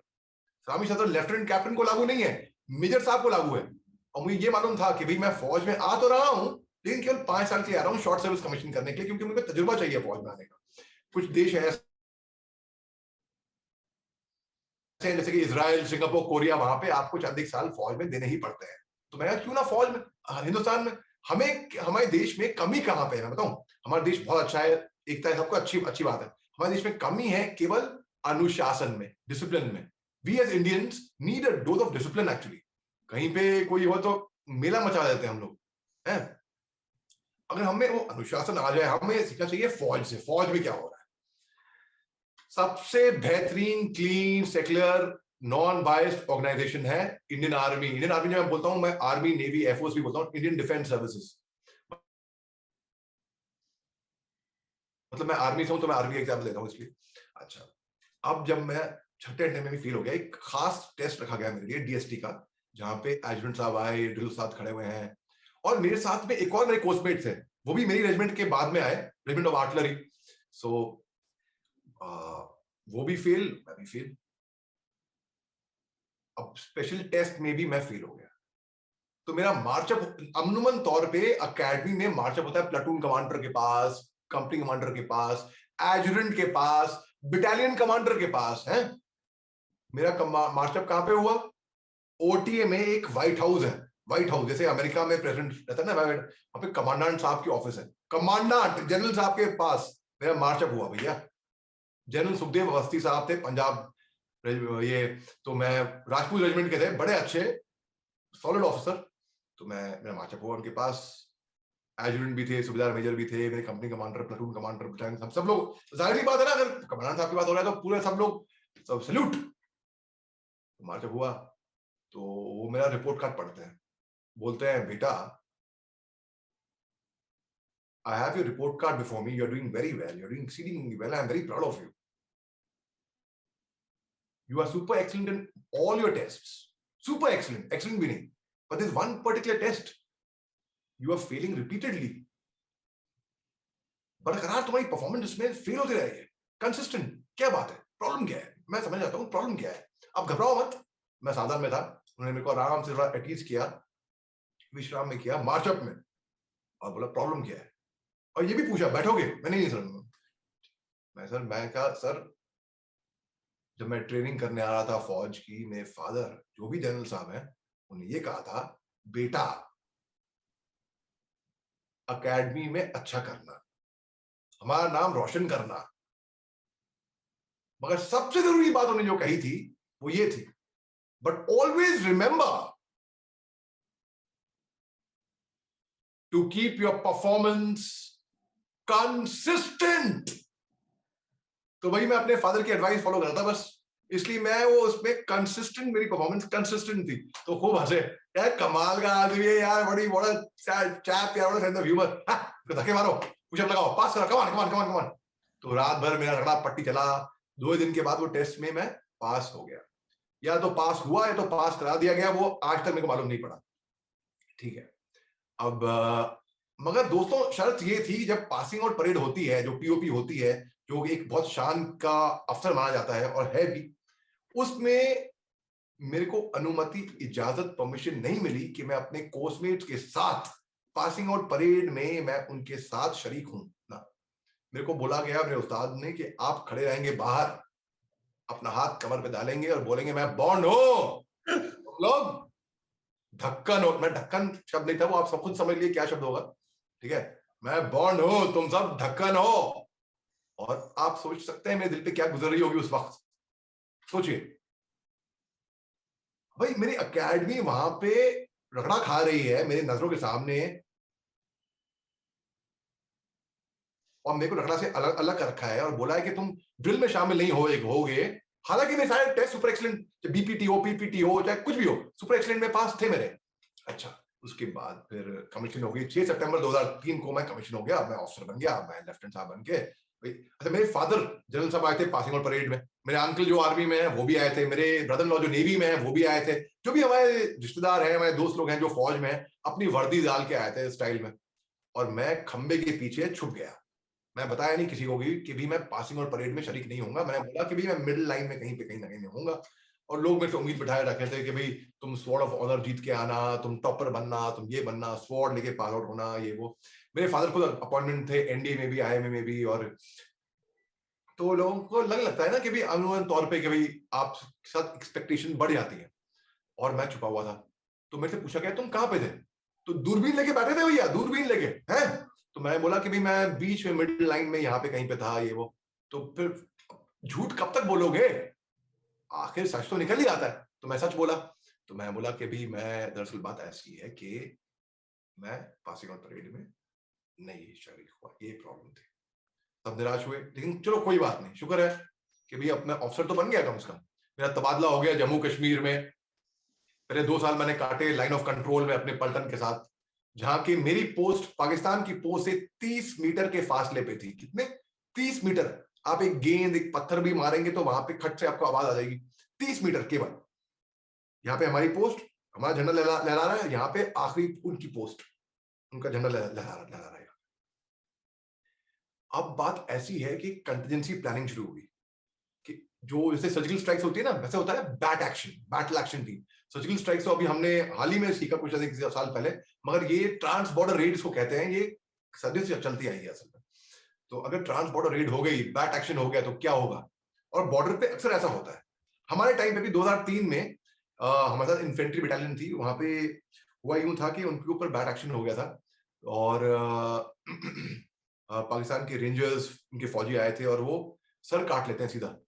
और हम भी गए बदल के, ऐसी कोई बात नहीं है। तो हमने भी, मतलब मैं खुद नहीं पर्सनली गया, हमारे फौजियों ने। तो ये बैट एक्शन अक्सर उन्होंने होता है। तब ये प्लानिंग हुई, अगर बैट एक्शन होता है यहाँ पे इस पोस्ट पे, और अगर हमारी गोला बारूद एम्युनिशन खत्म हो जाता है, तो कंटिजेंसी प्लानिंग होती है ना, प्लान बी, सेकंड प्लान क्या होएगा। तो वो प्लान मैंने डिजाइन करा। मैंने बोला, और मेरे को फक्र है इस बात की, मैंने ये बोला कि भाई देखिए, मैं आपको बताया कि भी मैं एक इंटरनेशनल होने के अलावा एक इंटरनेशनल सिंगर भी हूं ना। तो मैंने ये बोला, साहब अगर ऐसा हो ना, आप बेफिक्र रहो, तो लेफ्टिनेंट मोहम्मद अली शाह गाना गाना शुरू कर देंगे। जब लेफ्टिनेंट मोहम्मद अली शाह गाना गाना शुरू कर देंगे ना, दुश्मन वैसे ही पीछे मुड़, तेज चल, भाग के चल कर देगा वहीं से ही, मेरा गाना सुनते ही। इतना बेस लगाऊंगा मैं। तो वहां से मैं इंटरनेशनल स्पीकर भी सिंगर भी बन गया। मगर मेरे अंदर वो बात थी थिएटर की और मोटिवेशनल स्पीकिंग की। अपने जवानों को मैं कैप्टन विक्रम बत्रा की, कैप्टन मनोज नैयर की, कैप्टन विजयन थापड़ की कहानियां अनुमान सुनाता था। आपने कैप्टन विजयन थापड़ का खत तो सुना ही होगा, जो 1999 में उन्होंने अपने घर वालों को लिखा था, जब वो शहादत प्राप्त करने से पहले। उन्होंने क्या लिखा था 1999 में? माय लविंग पापा, mummy, granny and Bertie, by the time this letter reaches you all, I would be observing you all from the skies, enjoying the hospitality of Apsaras. I have no regrets. In fact, if I were to be born again as a human, I would choose to join the army and serve my nation. Whichever organ needs to be taken should be taken and donated. Please donate some money to the orphanage and continue giving ₹60 to Ruxana every month. Papa, You must be proud, Mama. So must you. And please go and meet Yogi Baba. I hope the sacrifice of these brave men is remembered and inspires generations to come. I hope a photograph of mine is kept in the Alpha Company Mandir next to Karni Mata. Mama ji, please forgive me for everything wrong that I may have done. Anyhow, it's about time I go and join my clan of Dirty Dozen. My assault party has 12 chaps. Live life king size. Yours, Robin. जय हिंद। ये था जोश, जज्बा, emotions, जुनून एक बहादुर officer के, जिनको वीर चक्र मरणोपरांत पोस्टह्यूमस से नवाजा गया था, और वो केवल 22 साल के थे उस वक्त। तो मैं अपने जवानों को बहादुरी किस 71 की लड़ाई जो मेरे फादर ने भी लड़ी थी, ब्रिगेडियर उस टाइम पे मेजर कुलदीप सिंह चांदपुरी, महावीर चक्र, आपने बॉर्डर फिल्म देखी होगी, उसमें सनी देओल ने उनका रोल किया है, वो किसे सुना के उनको मोटिवेट तब से ही करता आ रहा था मैं। अच्छा, फिर मैंने आ गया 1 साल ADC to GOC 3 corps Nagaland में, फिर मैं गया असम राइफल्स में, जहां पे अभी हाल ही में खबर आई थी असम राइफल्स की, नागालैंड में, मैं उसी इलाके में था। वो इलाका मैं अच्छी तरीके से जानता हूं, बल्कि मैं नागामीज बोलता हूं। जितने अच्छे तरीके से मैं हिंदी, उर्दू या अंग्रेजी नहीं बोल पाता, उससे अच्छे तरीके से मैं नागामीज बोलता हूं। जी हाँ। और फिर वहां उस इलाके को हमने वहां पे खूब खाक छानी, और वहां के जो लोग थे गांव वाले, वो हमारे पक्ष में आ गए। जब वो इंडियन आर्मी को वहां पे देखते थे, भला ही ये सोच के कि आर्मी उनको डराए धमकाने के लिए आई है, ना, वो सोचते थे कि आर्मी उनकी वहां पे हिफाजत रक्षा करने के लिए आई है, जो कि हकीकत में है भी बात। और वो हमारे साथ देने लग गए। हमने ब्लड डोनेशन कैंप्स ऑर्गेनाइज करे, एजुकेशन कैंप्स ऑर्गेनाइज करे, हमने सोशल एक्टिविटीज करी उनके लिए बहुत सारे। जैसे ऑप सद्भावना होता है जम्मू कश्मीर में, ऑप सद्भावना मतलब आप गाँव वालों को आप दिखाते हो, एजुकेट करते हो, उनको ट्रैवल टूरिज्म करवाते हो, बताते हो हिंदुस्तान के बारे में, ताकि उनको फक्र हो कि हम हिंदुस्तानी हैं। उस तरीके से वो किया। अब दोस्तों बात ऐसी थी कि एक दिन मेरे कमांडिंग ऑफिसर ने मेरे को फोन किया। फोन मतलब एक सिंगल चैनल होता है, फोन मतलब मोबाइल फोन नहीं, वो सिंगल चैनल रेडियो सेट होता है, उस पे tiger for alpha over, single channel, आपको ओवर बोलना पड़ता है ताकि समझ में आए कि भी कौन क्या बोल रहा है। तो उन्होंने मेरे से पूछा तुम्हारी ड्रिल कैसी है? भाई मैं बताऊं, मेरे को क्या बताऊं कि सर मैं एकेडमी में मर्सी अटेम्प्ट में पास हुआ हूं, उसमें भी पास नहीं हुआ, बल्कि उसके बाद पास हुआ, और मैं पासिंग आउट परेड भी नहीं करी। और तो उन्होंने बोला देखो तुम्हारी मिलिट्री बेयरिंग है, तुम 6 फीट 1 इंच लंबे आदमी हो, तुम्हारा पीठ अंदर है, तुम्हारी वर्ड ऑफ कमांड आवाज भी अच्छी है, तुम्हें मैं 26 जनवरी की परेड की सिलेक्शन के लिए भेज रहा हूं। मैंने कहा मैं 26 जनवरी की परेड की सिलेक्शन के लिए? मैं अकेडमी में मैं वो टेस्ट पास नहीं कर पाया, और मैं 26 जनवरी की सिलेक्शन के लिए भी क्या उम्मीदें लगा रहे हैं मेरे से? तो खैर, सीओ साहब की खुद की पर्सनल नंबर 1 जिप्सी आई और मेरे को कोहिमा से दीमापुर ले गई असम राइफल्स ट्रेनिंग सेंटर में। वहां पे रात को कैंप किया। जब मैं अगले दिन सुबह को 5 बजे परेड ग्राउंड में गया, मैं देखा 25 ऑफिसर, एक से एक लंबे चौड़े, मतलब धाड़ के, बिल्कुल कोई किसी से कम नहीं था, है? मैं ही कम था उनसे। एक लाइन में खड़े हुए, उनको देख के थोड़ा मैं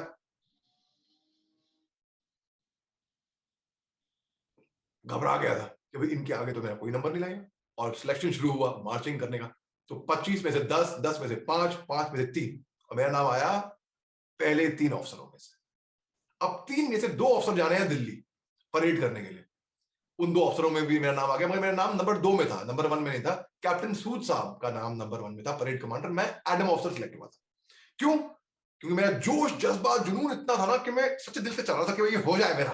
87 में नहीं हुआ था मेरा, 87 में सिस्टर का नहीं हुआ था, वो गुस्सा अभी भी था, अकेडमी का गुस्सा अभी भी था। तो मैं सिलेक्शन हो गया और हम दिल्ली जाने वाले हैं। अब दिल्ली जाने वाले थे सिलेक्शन के बाद। अब कैप्टन सूद साहब की कोई तकलीफ हुई, पर्सनल तकलीफ, कि वो दिल्ली नहीं आ पाए, तो ऑटोमेटिकली मैं उनके शूज में आ गया एज परेड कमांडर। और कैप्टन सैंडलियर जो नंबर 3 में थे, नंबर 2 में आ गए, और हम दिल्ली में परेड कमांड कर रहे हैं। और भाई हम प्रैक्टिस की हमने 4 महीने दिल्ली में, और मेरी रीढ़ की हड्डी, शिनबोन्स तो पूछो मत, रीढ़ की हड्डी में सूजन आ गई थी। जी हाँ। और दोनों पांव में स्ट्रेस फ्रैक्चर। भाई दांत का दर्द सबने महसूस किया होगा ना, दर्द सबने महसूस किया है, दांत का दर्द, कान का दर्द तो बहुत खतरनाक होता है। उससे ज्यादा दर्द तो मेरे को यहाँ पे हो रहा था। मेरे दोनों शिन बोन्स में फ्रैक्चर था, दोनों हड्डियां सूज गई थी, और 23 जनवरी को होती है फुल ड्रेस रिहर्सल। तो वहां पे मैं गड़बड़ा गया, लेकिन मैंने पेन किलर्स लिए, मैंने वो परेड कमांड करी, और 26 जनवरी को मैं शेर की तरह दहाड़ा राजपथ पे राष्ट्रपति के आगे। उसका वीडियो 28 सेकंड का यूट्यूब पे है, मेजर मोहम्मद अली शाह परेड। अगर आप करेंगे तो आपको वो वीडियो 28 सेकंड का दिख जाएगा। और मेरे को बहुत फख्र है इस बात की कि मैंने दोनों स्ट्रेस फ्रैक्चर से लेकर, मगर मैंने वो काम कर दिखाया। तो दोस्तों, मैं बहुत लंबा, आपसे तो बहुत लंबी बात कर सकता हूं मैं, नॉन स्टॉप, दिन घंटे भी कम पड़ेंगे। मैं देख रहा हूँ कल नेहरू साहब का वो भी कोई और भी कमिटमेंट्स है, और मैं यहाँ पे अपना समाप्त। कोई आपके प्रश्न है तो मैं जरूर लेना चाहूंगा आपसे। बात करके बड़ी खुशी हुई sir. Thank you very much for this honour and for giving me the chance to speak to these wonderful children sir. No, my concentration was totally on you. My problem was my battery of the laptop was going. Okay. All right. I had to shift my location to connect it to the charger. Understood, sir. Understood. That's what happened actually. You know, I Understood. was absolutely rapt attention, and I was really enjoying the inspiring talk. I'm very sure the kids would have enjoyed as much. There's nothing much I have to ask. It's such a pleasure that you have spoken to us, and you speak so openly from your heart, and you can connect so well with the kids. Kids, you have any question, please go ahead and ask. Mohammed, it'll be a pleasure, listening to your question. I'm sure he'll love to answer all your questions.